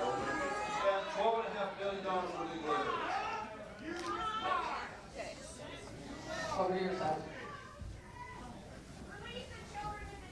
This is a comment, so please let him make it. Lady that's yelling, you can stop now. Thank you. Thank you. My name is Chuck Reynolds. I'm the former mayor of Oroville and current council member. And we actually really appreciate you, Congressman.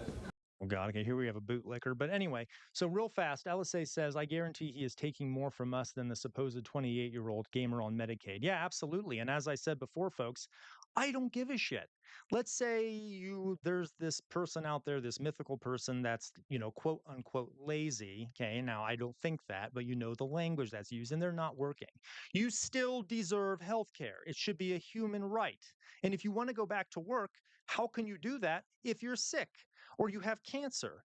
It is nonsense. And by the way, it is very reminiscent of something called social Darwinism, the idea that was very prevalent in the 19th century and early 20th century that we should just let the poor die off and that'll let the surplus population go down, be positive for society. It's very reminiscent of that.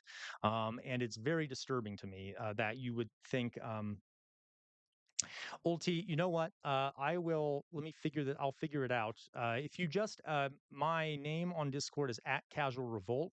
Add me as a friend, and then I'll add you to the server. Okay. I'm still new to Discord, so I'm not that great at doing that. But if you just add at CasualRevolt, I will find you, and then I'll send you the link. Okay. All right. Let's continue. In having experience serving in office, I'll tell you this is a typical crowd basing 99% of their opinion off of 1% of the information. They don't even know if 1% is correct. My son got up and spoke, my 16-year-old son, at your town hall 8 years ago. And I think it was the same crowd here. Thank you, Death Died Today, but it for was the same rude behavior. And I apologize on behalf of this crowd. Look at this. Look at this. Look at this. See, okay. First of all, I am very proud of that 16-year-old. Wouldn't that be a great field trip? Let's take all the high schoolers out to a town hall and let them ask the politician questions. Let them learn that they have a voice and that they can speak to their politicians, even in a rude way if they want to, because they work for us. And so for this dad to be coming in here and being like, I apologize for how my son spoke to you. I am proud of your son. You should be proud of your son too. He is finding his voice in a time when people don't have a voice. Yeah, I understand. I'll say that guy basically was just saying, my son made a statement before me, and I want to apologize for him because he was rude about it and things like that. Okay, here we go. Next comment. Comment number 2. I'd like to see him. Thank you. Last time I was here was 8 years ago. And, if you met with us more often, we might not have to yell out our And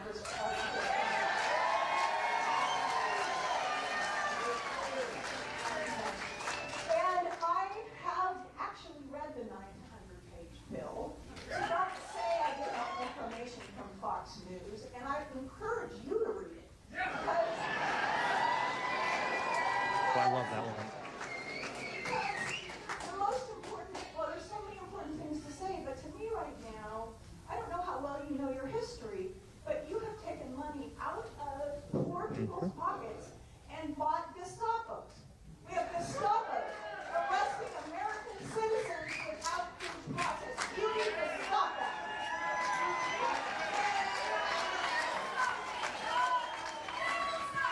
Okay, and now we have a 30-second question, and it'd be nice if you all just let the lady ask it. Right. Hi, Dougie. I'm Nancy Charpentier of Yuba City. I want to know why you support the big orange man and his big ugly bill and voted for it. And Okay, folks, I'm going to pause there. This is some great. Just because there's some stuff going on in chat here, I want to address it. Let me see here. We got Carnegie Libraries. That's how. Okay. Your name is in Casual Revolt. That is Feralty here. Let's fix that now. There should be. Let me quickly. I have it somewhere here. Let me see what I can do. Go into my live stream here because I do want you to be able to join if you'd like to join. Let me see. All right. Here it is. I believe this is the one. Yep, this will work. Copy that, add that. Okay, so folks, if you want to join the Discord, I highly recommend it. We have a nice little community going on there. I just pasted it there in the chat. That should get you there. If it doesn't, let me know. And then, okay, you go, girl. Yeah, she does go. Okay, bro, moment. Thank you for the $10. I will never understand how people could possibly think that any of these politicians have their best interests in mind. Hey, I understand, bro, moment. They spend a lot of money to convince people of that. That's the logic behind Trump's first term. He's not a I know, right? Nonsense, of course, but yeah. Uti, if you're looking for him, I can send you a link. Okay, thank you. Tell the guy. Okay. Let me know if that worked. The link I just put in chat to get to the Discord. I don't think they really do. Bro, I don't think they really do, but kind of like believing in God. It feels good to have hope in something. Yeah, no, you're right. That is strange, old T. Well, thank you for giving me your username. What I will do is I will just add you manually then. Old T guy, I'm gonna copy and paste it. All right, copy, copy, copy. Over here. I'll put it up over here. Paste. Okay. The guy. All right. Okay, so folks, we got thank you for the super chats. Again, we do have a 10 super chat limit. If we get to that point, we can ask me personal questions. Like last time, we can have a nice little conversation. All right, let's continue now. This I'm going to go back just a tiny bit because this woman, I think I'm going to like what she has to say. We got Nancy Sharpen here from City, and she wants to ask a question. Okay. Why you support the big orange man and his big ugly bill and voted for it, and why you support the January 6th people being pardoned after they did that to our Capitol, and you lied about the $50 billion for cuts. That was a Clinton thing. It was for people to go to work for 2 years, and then they were going to get kicked off of aid after 5 years. That was that $50 billion, and Clinton initiated that. Interesting, that's a brand new element of this bill, is the appropriation of this bill. Clinton, that's what, how many years ago, 25 years ago? But it's a part of that. So what was the part of your question? January 6th? January 6th. You don't do the question I thought. Someone insult about the big orange man. That's productive. January 6th. That's okay. Oh my God, these people! I swear on my life, if something drives me, okay, this might be not my inner American sentiment here. I just have sort of an innate, I don't know, sense of like revolting against authority figures. Regardless, no, well, that's productive. These are adults, folks. You would know that you are supposed to represent them. Don't talk down to them. Okay, it's just a pet peeve of mine. It reminds me of reading like manuscripts from the Middle Ages when nobles were talking about the peasantry. Like, they'd be sitting in a chair. Oh, look at the peasants milling around outside. Oh, they're so funny. Why are they getting so uppity about them starving to death or about the Black Plague? Geez, some things never change, do they? There's always that sort of sentiment. Let's say let free bird poop isn't that bad. He's like when your dog ate the trash and upset his belly and shit all over the bathroom and you step in it at 1 a.m. Oh, that is accurate. I would say I love it. Okay, thank you again, Death Died Today, for all the help you're giving with the Discord. Okay, let's continue here. Well, I was in the room on January 6th. And that chapter. Yeah, Long Beach Dragon, you're absolutely right. For those who weren't alive when this happened, you may not know about it, but Long Beach Dragon says it's kind of funny because this condescension is what caused someone to throw a shoe at W during a town hall. Yeah, okay. I believe he was actually in the Middle East when it happened, but he was being very condescending towards the people of Iraq. And someone, it's sort of a cultural thing. Like if you don't like someone, you throw a shoe at them. It kind of represents you think that they don't deserve anything but to be stepped on. And you can look up this video. Someone threw a shoe at George W. Bush and they missed him. But yeah, I mean, you know what? Also, this reminds me of folks. If you know, yeah, he was in Iraq for a moment. Is a very top tier clip. If you know, folks, what happened during the French Revolution, where the people of France rose up against the excesses of the sort of governing aristocracy, like, do these people have no sense of history? Do we remember how, like, um, Trump is going to be building this massive ballroom in the White House, spending millions of dollars on that. And then these folks just keep talking down to the populace in like, kind of implying that they're of a lower standing and things like that. Um, I mean, do they not know what happens when you do that to a population? Yeah, I agree. I would totally stand up for a tennis court oath, bruh moment. And by the way, as a history teacher, love the reference. You must have had a good teacher at some point, right? Yeah, they have the statue of the shoe. They do. Okay. All right, let's continue. Not over with is what really went on that day. So there was, let you bring it up. Let you bring it up. So, it's neither here nor there right now, but it is an issue where a lot of people were, put that finger down, that's really mature. So, That's really, oh my God. He voted for something that'll kill people, like will literally kill people. There were studies, I think like 20,000 people will die from all the cuts to Medicaid. And he's getting in his fifis about someone, giving him a middle finger. And I love how the right wing is always like, oh, they're snowflakes and they can't handle, they think they're special. I mean yeah, right, yeah, right, Alice. I mean, no sense of themselves, right? Like who cares if like are you a child? Like who cares if someone gives you a middle finger? You're an adult, you can handle it. It's just yeah, okay. Um, all right. there were people there basically that were not criminals involved, so why should they be in jail for?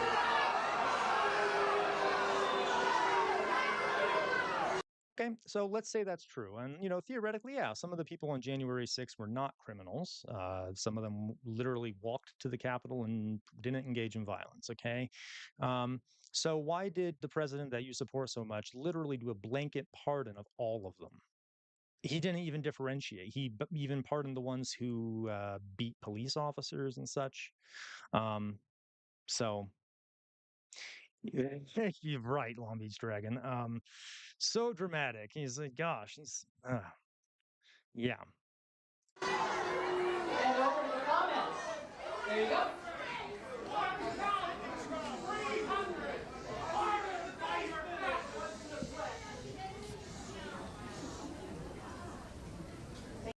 Okay, so folks in chat, if there's anyone here who is age 18 or lower, what you're about to see me do not do this. This is very bad for you. I just want to make that clear, and that is also for the adults in the chat. I know you all can make your own decisions, but please do not smoke a vape.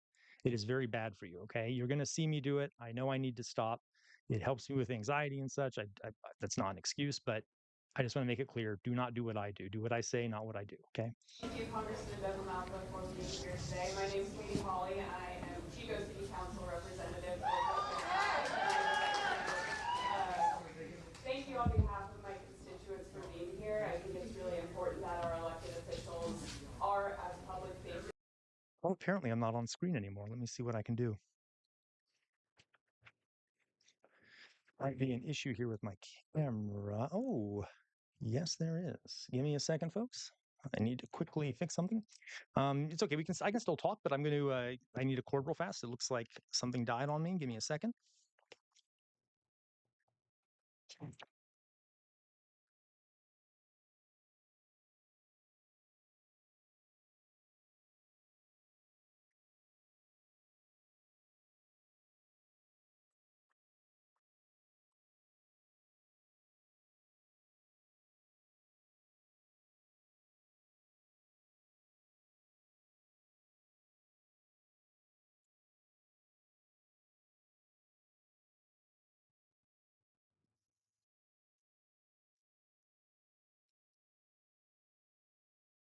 Okay, folks, I'm going to get back now on. I'm going to just keep playing the video and giving sort of verbal commentary. I basically use my phone as a camera because I'm going to be buying like a newer one that's separate. But apparently my phone died, so I'm just quickly charging it. But in the meantime, I will not be on screen regardless. Let's keep listening, um, and I will keep making comments. Well, that's good, probably. So you didn't get to see what I was doing. Okay. Um, all right. Yeah, I understand, bro moment. Okay, let's continue. As possible, I can tell you, if Chico City Council was a public event only once every 8 years, I think we would have a room exactly like this. And show up and show out and listen to your constituents. I believe the more civil these discussions will be. The less frequently you show up and have town halls like this, I believe that the harder it will be to facilitate productive conversations. Thank you. Hey, I guess that's a positive side effect, Alice, right? You can probably see the, yeah, that's one of the negative side effects of vaping is that you can't see my face anymore, right? And on a dark note, that's kind of literal because it probably is taking years off my life. So please do not do it. Okay. I will do as I say, not as I do, right? Okay. Hello, first off, anybody that voted for the big bullshit bill, needs Watch to your know. language, please. It's a public event. Watch your language, please. Oh, I love that. Don't you all love that? You know, wouldn't it have been funny if during the American Revolution, when the crowd was tarring and feathering a tax collector, um, was tarring and feathering a tax collector, if someone had been like yelled out, or if that tax collector had yelled out, "Watch your language," we can't, okay. I mean, the condescension is insane. All right. I mean, oh, nothing grates on my nerves more. All right, looks like I get the camera back up here. Let me see what I can do. Let's go back here. Move. And let's see what we got. See if I can get it to work. Da, da, da, da, da. Um,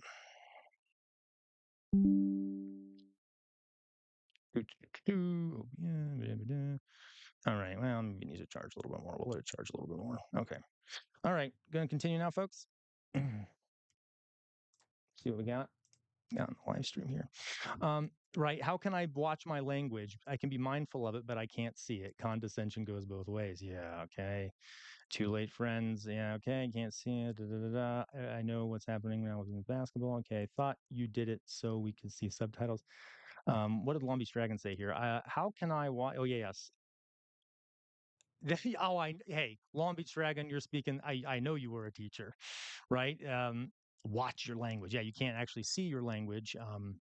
Correct. Okay, we can play this game all day using condescending ways of speaking. Okay, let's continue. Insurrectionist should be pardoned, needs to go.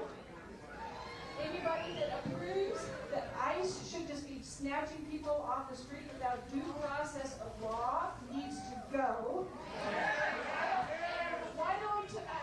Why didn't they think about taking all the people out of the prisons who have had due process, who have been found guilty, and ship them off?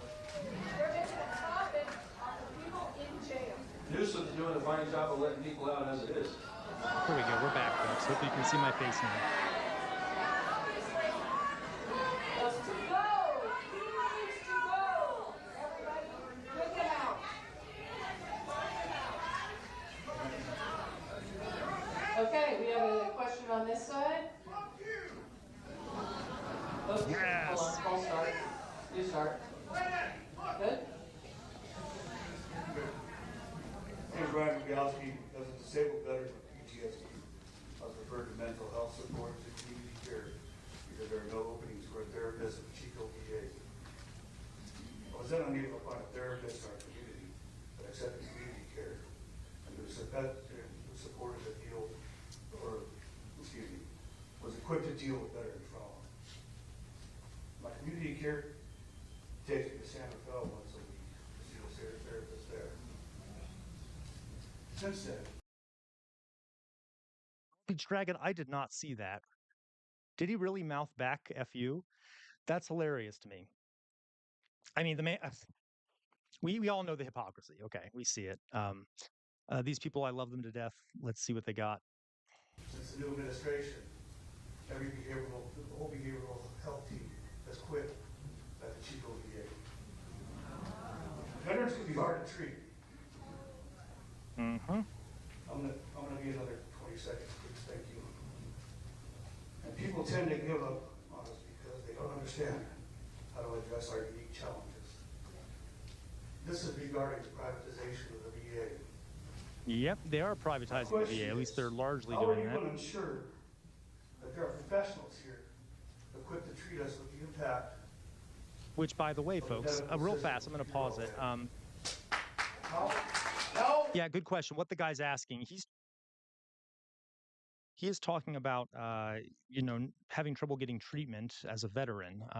And it is true that they're trying to privatize large parts of the VA. And what happens when you privatize things is that costs go up because, again, there's a profit motive there. So they're actually making it more expensive for veterans, which, as I've said before, if there's one thing a society doesn't want, they don't want to not provide for the people who have been trained to kill in their country. And it is literally the death knell of a lot of civilizations when that happens. Not only that, but veterans often have a lot of difficult health concerns, especially mental health concerns. We could talk about post-traumatic stress disorder, because killing is not good for your mental health. So yeah, and that's what he's asking about. He's asking about. Why are you cutting this? Why can't I get a therapist now, et cetera, et cetera? Let's continue. If you're going to support me when the support isn't out there. Yes. Thank you. First of all, thank you for serving us and for what you've had to deal with. I appreciate it. So, with that, Thank you for serving us, Master. Thank you for trickling down on us with your trickle down economics. Now, what you're trickling on us, I think we can all guess. And on top of that, thank you for what you've had to deal with. Yeah, he's a very oppressed person, isn't he? Um, right, real life cat DJ. Yeah, I know. I was being a bit overly simplistic there. When I said killing is not good for your mental health. Yeah, no shit, right? Okay. You can see here, yeah. Anyway, yeah, but this guy's saying what you've had to deal with. From what I read before the stream, this guy's like a multimillionaire, obviously, and most lots of them are. And he is in one of the most powerful positions in one of the most powerful countries in the world. Yeah, I'm sure he's going through a lot. Wouldn't you agree? Um, yeah, I agree. Hey, Alice, I would like that. I would love to require that the politicians have to face their constituents at least quarterly. That would be fantastic. Yeah, Macy, did privatizing Chicago roads make them the worst in the country? I don't know specifically about that, but it can do that. It can make the roads worse. Yeah. Privatizing things often does not work because remember, folks, and this is how I'm going to phrase it. And if you're not an American, you have to understand, I'm phrasing this sort of in the American political language here. When you privatize something, you take it out of the control of the people of the United States and you give it to some private tyrant, basically, some private individual who controls it themselves, and it's no longer owned by the people of the United States. Now, admittedly, that's the government, which is not necessarily controlled by the people, but in a functioning society, the people should control the roads and things like that because it is for the benefit of everyone, and you need to reduce the profit motive and stuff such like that, okay? Bruh moment, you have me there. We do because of power dynamics. We keep following neoliberalism. For those who don't know, neoliberalism is not the same as like liberalism. Neoliberalism is this idea of we need to privatize as much as possible, put everything on the free market, roads, care for veterans, and things like that. All that is doing is, as I said before, taking it out of the control of the people of the United States, you, me, your fellow citizens, and giving it to a private individual to profit off of. Okay. So it tends to cause decay in a society when you do that. It also makes it really harder to coordinate things because then the people no longer can make decisions about that thing. They can regulate it, but they can't make decisions about it. Um, yeah, you're right, meh. You're right. because Mess says because we've been fed propaganda that this system is the best for us. Yeah, I 100% agree. Um, and by the way, folks, one of my pet peeves is people will talk about American oil. Okay. And first of all, we need to stop doing oil because of climate change. But when they say like American oil, it is not American oil. It is owned by private companies. The American people do not own that oil, even though it is on their soil. Okay, so it's owned by a private company. They make profit. They extract it from the ground and they sell it back to the American people. That does not sound like American oil to me. That sounds like some oil owned by this individual. That is the same with a lot of things in this country. We do not own a lot of the things in our own country. It is owned by private individuals.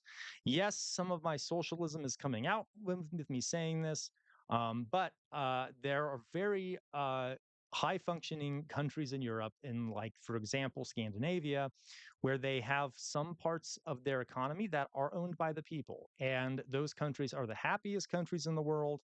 They have the best school systems. So instead of having an economy where there's all this free for all and resources are controlled by people, like individuals, maybe we should have a society where the people actually own some of these things. Okay. Anyway, that is just my 2 cents. Yeah, it is. No, Grace, you're right. Like, isn't all money and its concepts and creation regulated by the government, or should it? Yeah, a lot of those things are regulated. The problem is we are very corrupt, so they're not regulated nearly enough. And there's a lot of what's called corporate capture. Okay, so let's continue.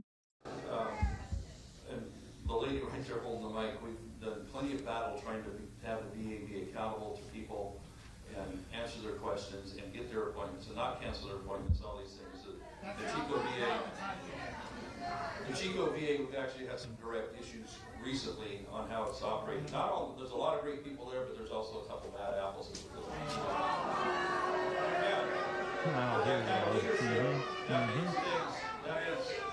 means the program isn't going to run as well. And so yeah, so there's that nonsense argument that a program doesn't run well because of a few bad apples. There's also the fact that it's massively defunded and been privatized and such like that. That greatly increases the chances of there being quote unquote bad apples. And you need money to run things, do you not?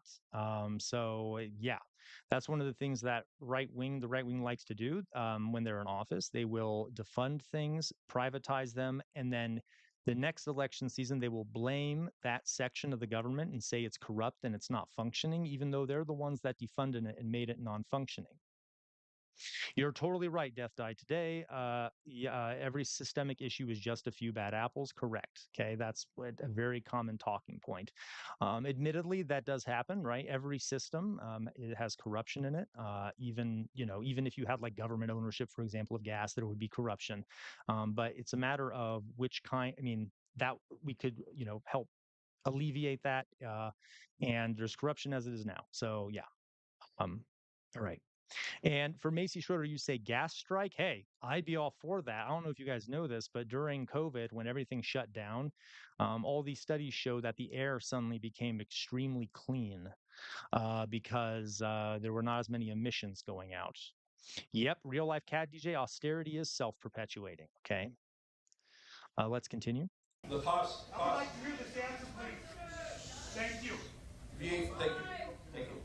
VA funding is not being cut. It continues to increase.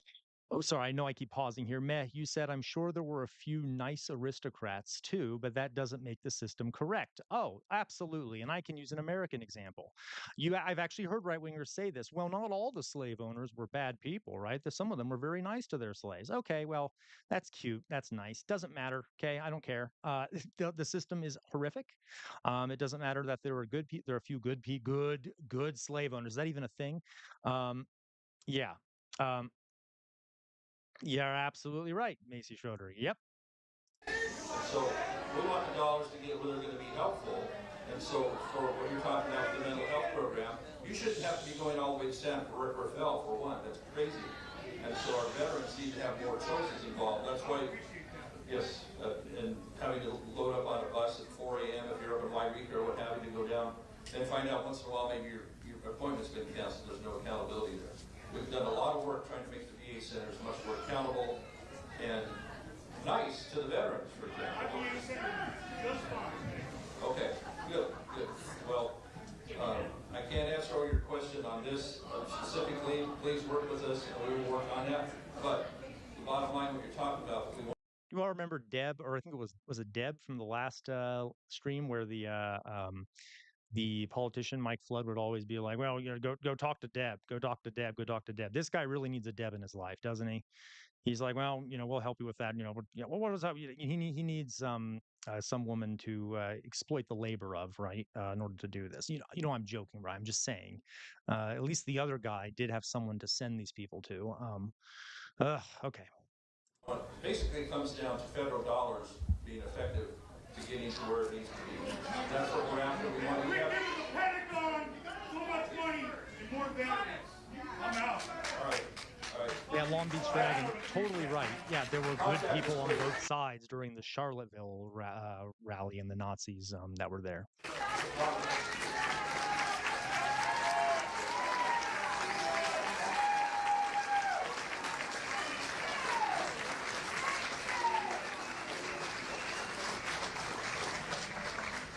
Sir, contact one of our offices and we will look more closely at your case and try to get it. Okay, we have comments on your side, David. Hi, my name is Jessica Gianola, and I have many concerns, but one of the biggest ones for our area is the cuts to the Medicaid, SNAP, housing vouchers. We have high rates of poverty in our area. People depend on services to help keep them alive. When we have a lack of health care, that means illnesses will increase in our area. That impacts everyone. And with the hospitals leading to shutdowns, potential shutdowns because of loss of revenue, loss of reimbursement, and they're gone, and we're all sick. And there's this facade that we're not working hard enough, and that's why we're trying to get free benefits. When everyone's working as hard as they can, even to help their neighbors survive. We have countless numbers of homeless folks, and then we see the president on the TV saying he's going to send the FBI after them to put them where? Because these cuts are only going to increase the homeless population and illness. And yeah, please. I'm going to pause it here. I saw a really great comment here. Alan W. Very good point. Alan W. says the following: this might be unpopular, but we need to take note of China's infrastructure advancement, high-speed rails, for example. Okay. Alice is right. Okay, that actually is a popular position. There are a lot of critiques we can level at China. Absolutely, 100%. They have a dismal human rights record, suppression of freedom of speech. I am 100% against that. They have a very authoritarian government structure. But there's some things China does extremely well. One of the things they do well are massive public building projects. The reason for that is that these building projects are largely not privatized, okay? The people own the construction, they own the rails, they own all of it. Now, the people don't actually, because again, the Chinese government is authoritarian, et cetera.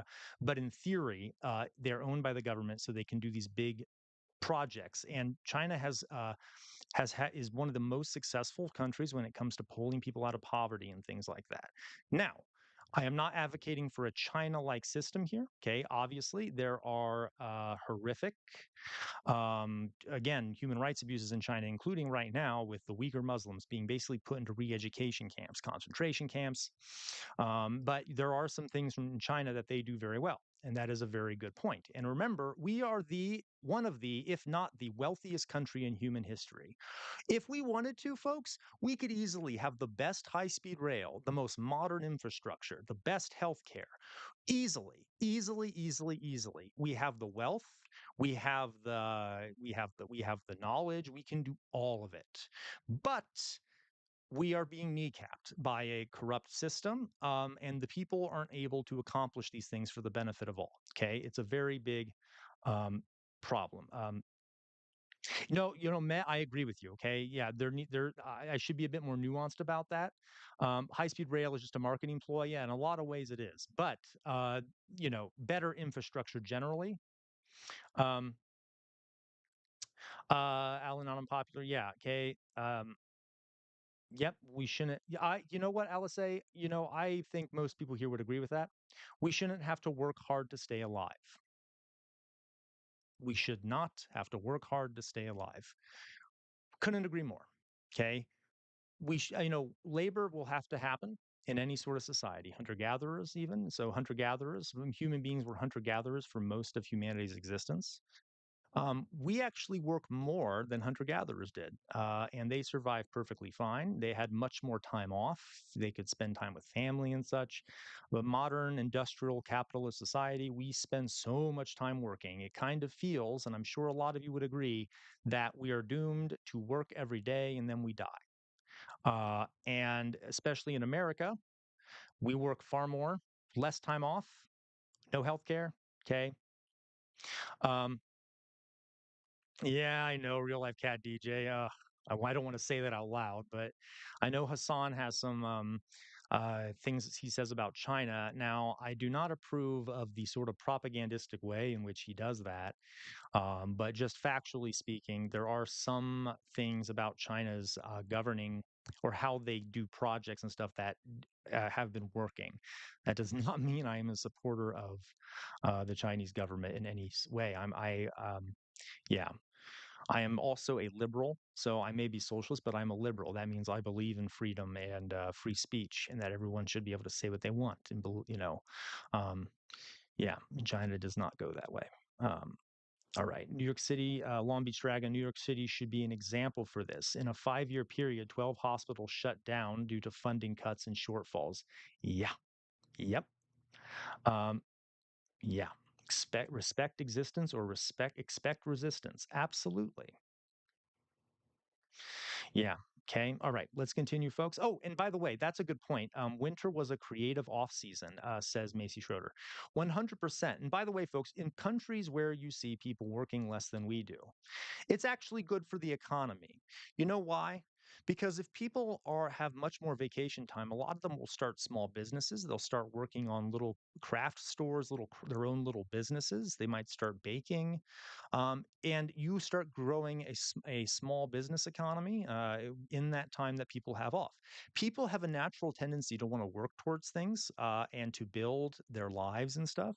So just if you give more people time off, yeah, some people might use that time off as time off, and they should. Others will use it to build their own businesses, to work on that creative project they never had a chance to work on. Okay. So it's not just about if you're not working, you're not contributing, you're not creating. No. Okay. Sometimes when you have that time off, you do labor that's productive in other ways. By the way, too, there was a study done recently that shows that the peasants of medieval Europe had much more time off than we do today. And now that depends on where you are. Then some places in Europe it was better, and some places worse. But there were so many religious holidays and such, and during seasons where there weren't crops growing, you would have time off. And that's kind of a disturbing thought, right? We, the serfs of medieval Europe, got more time off than we do today. Yeah. Okay, looking into this, we need shorter. I agree. We need shorter work weeks. Bernie Sanders actually tried to propose that recently, and of course, it got shut down. Shorter work days would be fantastic too. Um, yeah, we can't even get paid to leave here. That's true. All right, let's continue. Support our Constitution at 5 seconds. But there's so much to be done. Please stand for the people and Constitution, not the president.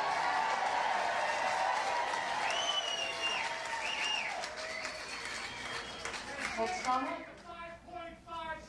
And we have another comment on the other side there. Thank you. Hi, thank you for being here today. My name is Cynthia Perrine. I'm a resident of Chico. I appreciate the tradition of the flag salute and presentation of colors. In this space, it is respectful to include a land acknowledgement by a tribal representative. With time limitations and given many voices have stewarded the land in your district since time immemorial, my comment is that this land under our feet, originally occupied by the first people of this area, the Mechoopda, and we recognize I have a lot to say about that, but I want to call out a comment here. Um, is here Druzilla says raising children good with quality time can make a very positive contribution to society. Folks, I couldn't say it better myself. For those of you who are parents, you are working a lot, right? And many of you probably work and you have to raise children. If parents had more time off, and by the way, we need to think about implementing universal paternity and maternity leave. It's insane we don't have it. Companies should pay their employees. I know this is a shocking point of view for many Americans. Oh, maybe not. It's very popular actually in America, but we need to give large amounts of time off with those with those babies. Okay, and we need parents to be able to spend more time with their children. Having to work less would help accomplish that. That might even, by the way, make up for some of the shortfalls of the education system because you learn stuff when you're with your parents. I know that's, yeah, you do. Just another thought there. Yeah, and you're right, Alice. So a lot of these countries that have a higher quality of life, Alice says, I think when we have better quality of life, we're more productive. This is absolutely shown to be true in countries that work less and stuff. Their citizens are, on average, more productive. Okay. Now then, going back to what this person's saying about the natives, okay, the First Nations people. We also should be mindful about a lot of the folks that aren't even being talked about in these town halls. And that's not, I'm not blaming the people in the audience here, but yeah, Native Americans in this country are still in giant open air camps. Okay. I mean, they're not called that, they're called reservations, and their life expectancy, quality of life, and stuff is far lower than most of Americans. And a lot of these lands that these town halls are taking place on are lands that were taken from Native Americans. It's just something to be aware of. Um, okay. What do we got here? Uncountable. Yeah. Oh, Macy, thank you for all the mothers and fathers, by the way. I'm being a little sexist there when I just say mothers in chat who know the amount of labor it takes to raise a child. That is labor. Okay. It is labor to raise a child, and it is unpaid labor. You're not paid for caring for your child, for raising your child. In my opinion, and there are some democratic socialist countries in Europe that do this, right? Mothers who are stay at home moms or fathers who are stay at home fathers should receive an income for raising their children. I know that may sound like a radical idea, but that would help alleviate a lot of problems because you are doing labor, and the labor you're doing doesn't only benefit you and your child, it benefits the country. Okay. We want children who are raised well, who spend time with their parents, um, helps them be more, better functioning members of society. I couldn't agree with you more. All right, let's continue. Their distinctive spiritual relationship with this land, the flora, the fauna, and the waters that run through it remain. We are humbled to share stewardship of these sacred lands that since time immemorial have sustained the Mechoopda people and continue to do so today. Thank you.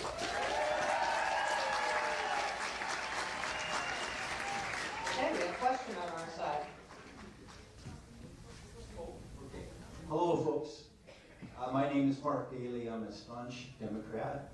Doug, I'd like to thank you for making the effort to be here today. We appreciate I don't think he deserves that praise. Didn't they say earlier that he hadn't done one in 8 years? So great. You came out, you took a tiny portion of your time to actually talk to the people you represent. But okay, fine. I get it. Gotta fluff them up a bit, right? it. Now, I'm going to let you off the hook and ask a question of this awesome crowd. If you think that loud interrupting is productive, no, is counterproductive, can you hold up your green signs?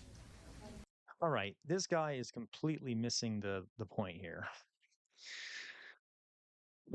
I get so sick of these, what is it called? Like, what is it called when you're trying to be, you're trying to, this talking about like what is, what's rude to do in public and stuff. It completely misses the point. Yeah, boo, I agree. Boo, boo, boo. Lick the boot. I mean, yeah, okay. And you know what? I'm going to stop there. I think you all know what I'm saying. Okay, let's continue. Yeah, virtue signaling. Great job. Yeah, I agree for a moment.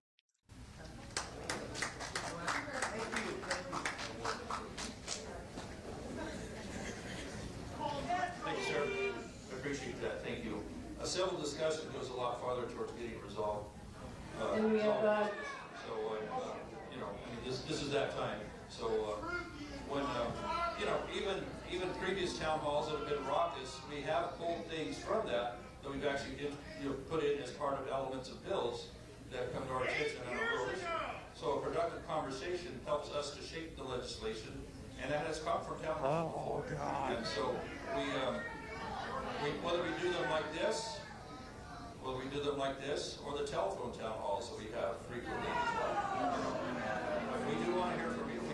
Don't forget who's donating to him, folks. Do we really think that he's taking the advice of these people? No, okay, he's not. It's just bullshit. Yeah, it's enraging. And I do see that Alice said we're so past being respectful. Yeah, and I remember, folks. Remember what I always say. What I always used to say to my students. Actions speak louder than words. 100%. And yeah, if he is cutting Medicaid. He may very well kill people, and he's obsessed with the language we're using and how we're speaking to him. Okay. It kind of reminds me of during the American Revolution, there was a war called the French and Indian War. And George Washington, who I have some issues with, obviously, he was sort of a lower down commander underneath a British general who was sent over to help fight the French in the name of the colonies.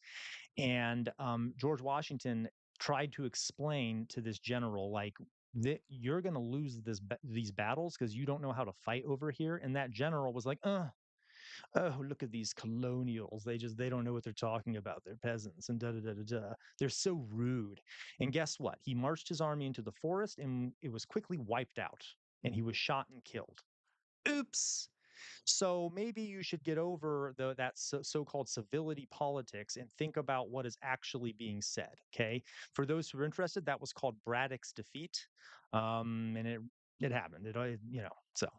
We have many venues from which to receive your information on that. And we tabulate that, we look and see what people are thinking on that, and then we legislate in this republic that we have. So,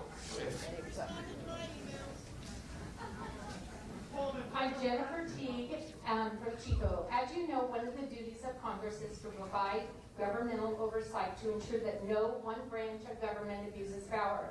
The three branches of government, legislative, executive, and judicial, are at the heart of our democratic system.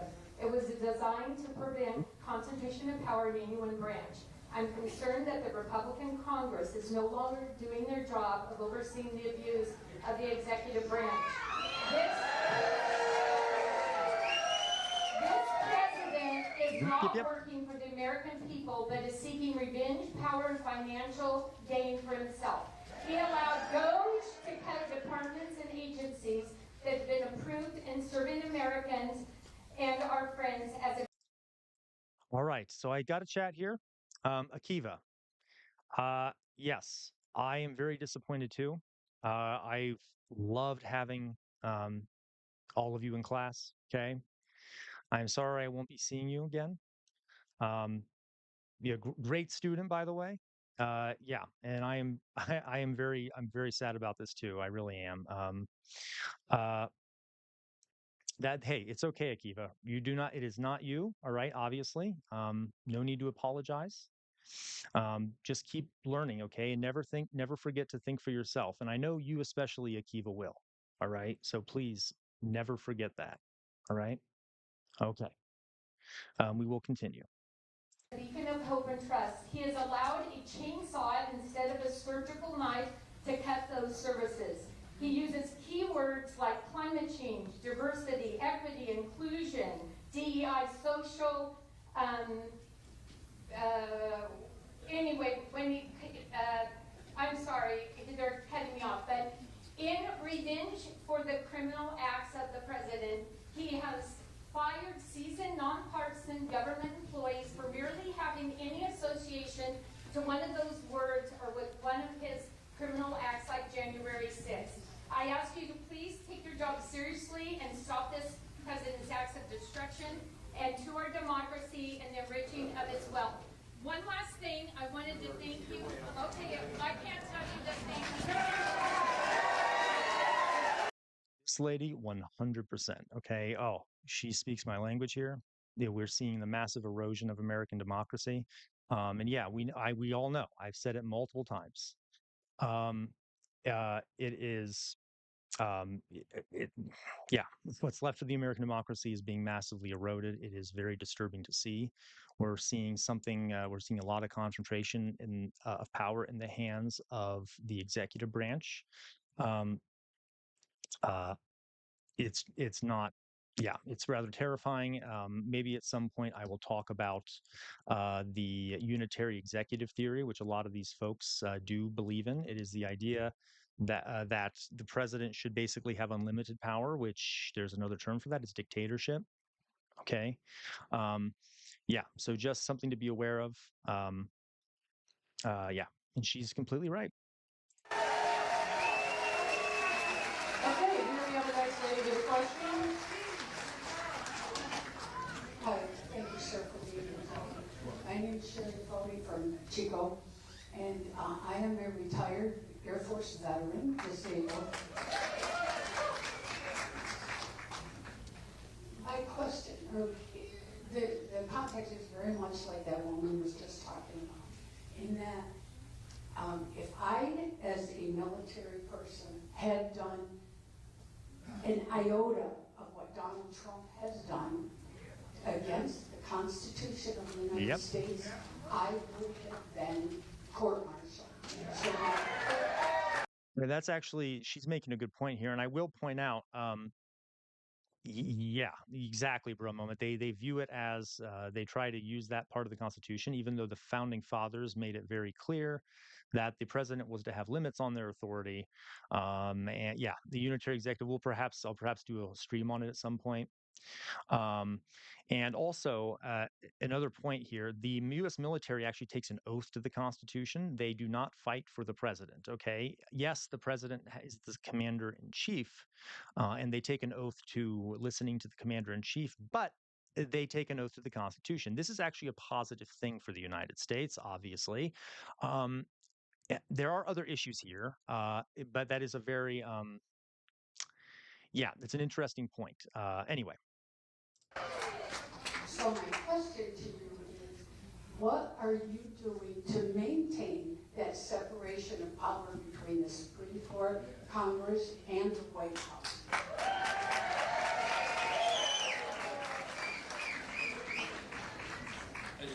That's a good and important question. We in the U.S. House and the Senate need to assert our portion of that triad. And I'm just going to say this again, folks, given that one of my students was in the chat. You just saw me vape. If you're still in the chat, students of mine, okay, do not vape. Mr. Clark, or well, you know, that's okay. That's okay. I said my name, whatever. I don't care. Do not vape, okay? It is very bad for you. I should stop immediately. At last, I'm addicted because nicotine is addictive. So please don't vape. You know, much power is vested in the executive branch, and we've seen that grow over the years and years with the executive orders. The Biden era set, for example.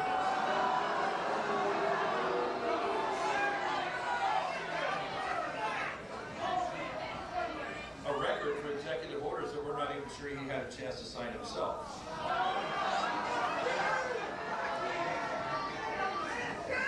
So Congress provides oversight, and for example, with the CRAs, as they're called, the Congressional Review Act, I should have that done can that. rein back actions that are done by an executive branch issue. For example, we have on this story, they listed the longfin smelt as yet another endangered animal. We were able to do that. We were back that arbitrary thing. The electric car mandates just forced upon people. We're able to review those. Okay, yeah. Here's this another nonsense. Spending bills. Yeah, exactly. Whataboutism. Thank you, Matt. Absolutely whataboutism. Yeah, I know that. Yeah, it's insane. Now, I actually am curious. People from California, I know there was somewhat of an electric car mandate, and I have some issues with that because electric cars are still super expensive, and mandating it can put an undue burden, especially on those who don't have the means.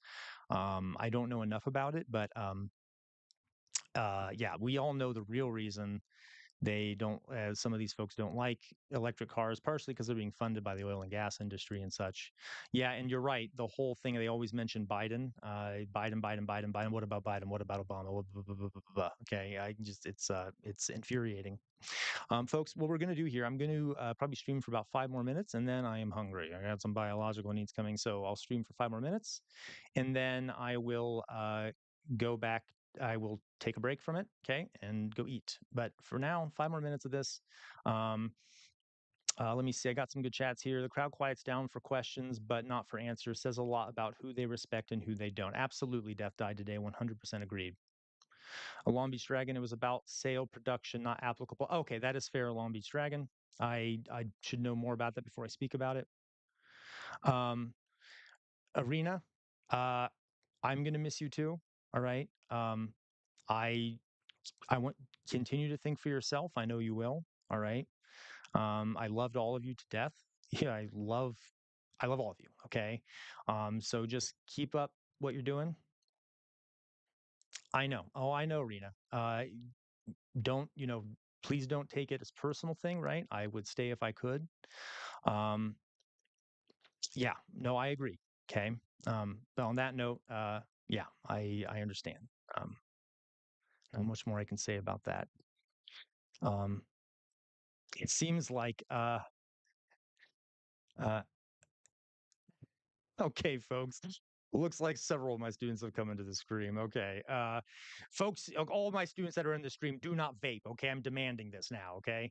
I know you saw me vaping. Alas, that is yeah. Okay. Anyway, I know, Alice, it's making me sad. You're all gonna make me cry. Okay.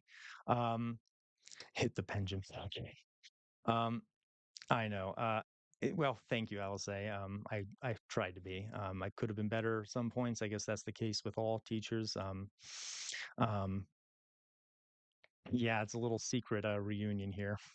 For those who are not sure what's going on, you can watch the beginning of the stream. So let me continue here.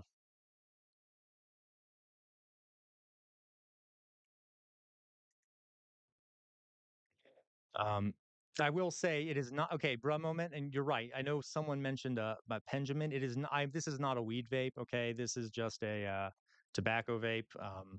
But yeah, not that I want to. Well, never mind. Okay, so we'll continue.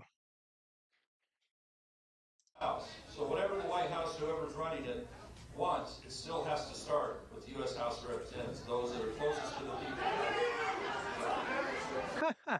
Okay, I gotta say this, Goose. I don't know who you are. You don't need to tell me your name. I know you're one of my students. Okay. He said, by the way, don't worry. We had a good gaydar. We all knew. Hey, I know. I try my best, though. I tried to hide that stuff. But yes, that is true. Okay. I understand. Yeah. The ones who are out there amongst you all the time. So. Oh, Brahma, when I'm with you there, I am with you there. They're the ones. So that's how we assert that portion of the checks and balances on that. We need to keep doing that. We need to get harder at making sure that the Congress, the closest to the people, has that power. We don't want executive branch or the judicial branch to run a check. So yeah, well, so that's fun because that's basically what they're promoting. Through the actions of Mitch McConnell, who was the head of the Senate, the head of Senate Republicans, one of his big accomplishments in life was basically stacking the Supreme Court with far right judges, which basically made it impossible to actually have a real unbiased Supreme Court. And Trump has massively taken far more power for the executive. This, by the way, folks, has been an ongoing problem for a long time. It has taken multiple presidential administrations, slowly giving more power to the president. There's a great article. I'll share it with you. Maybe if you guys join the Discord, I will share it there. It basically shows that.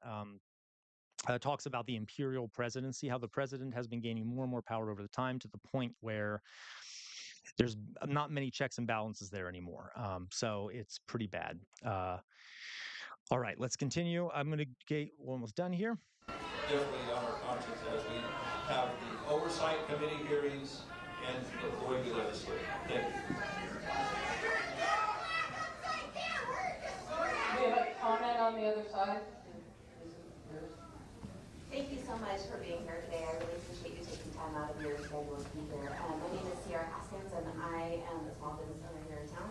I am the daughter of 2 vets. I was a military spouse, and I am the mother to 3 enlisted men. So, on behalf of them, my dad is a disabled vet, and he actually has gotten great care from the VA lately. Yeah, there's someone who got some good care from the Middle VA. son is also a disabled vet, and he has gotten amazing care. And my youngest son, who is 20, asked me to be here today to thank you for everything that you're doing. And I understand that we have to watch out. Yeah, you're right. All my students have seen the hat on My now. family is all military and law. All right, folks, I'm going to pause there. We can finish watching this perhaps tomorrow. Let me quickly go to the screen. Let's have a last little chat here. Um, da, da, da, da. Let me quickly go back to this face screen here. Okay. Oh my goodness. Why is the screen so messed up? Well, I probably just made it worse by putting my gross finger all over it. Give me a second, folks. So I just wanted to read through some of the chats before I go and actually eat. Um, if any of my students are watching, you know that I am clumsy when it comes to technology, and I just knocked down my mic, so that's rather not, that should not be unexpected. Let me quickly fix this, and then we'll have a quick little chat. Do do do do do do do do do do do. All right. Okay. Oh God, that screen is very not. Fix that there, make it a little bit better. There we go. Okay, now let's quickly. All right. Yeah, that's very possible. It might be because of the vaping. Let's not. Yeah, I will take that as a critique. Okay, folks. So let me read through some of these chats. We got here boycotting yeah, the BDS list. That is okay. It's fair. Tennessee whiskey is crying about it. Yeah. Honestly, listening to this dude makes me want to hit my Benjamin. I feel you there. Grace Abrams, I am Canadian. I'm fighting Orange Man. But good. Hey, you know what? I know I'm an American, but I support that.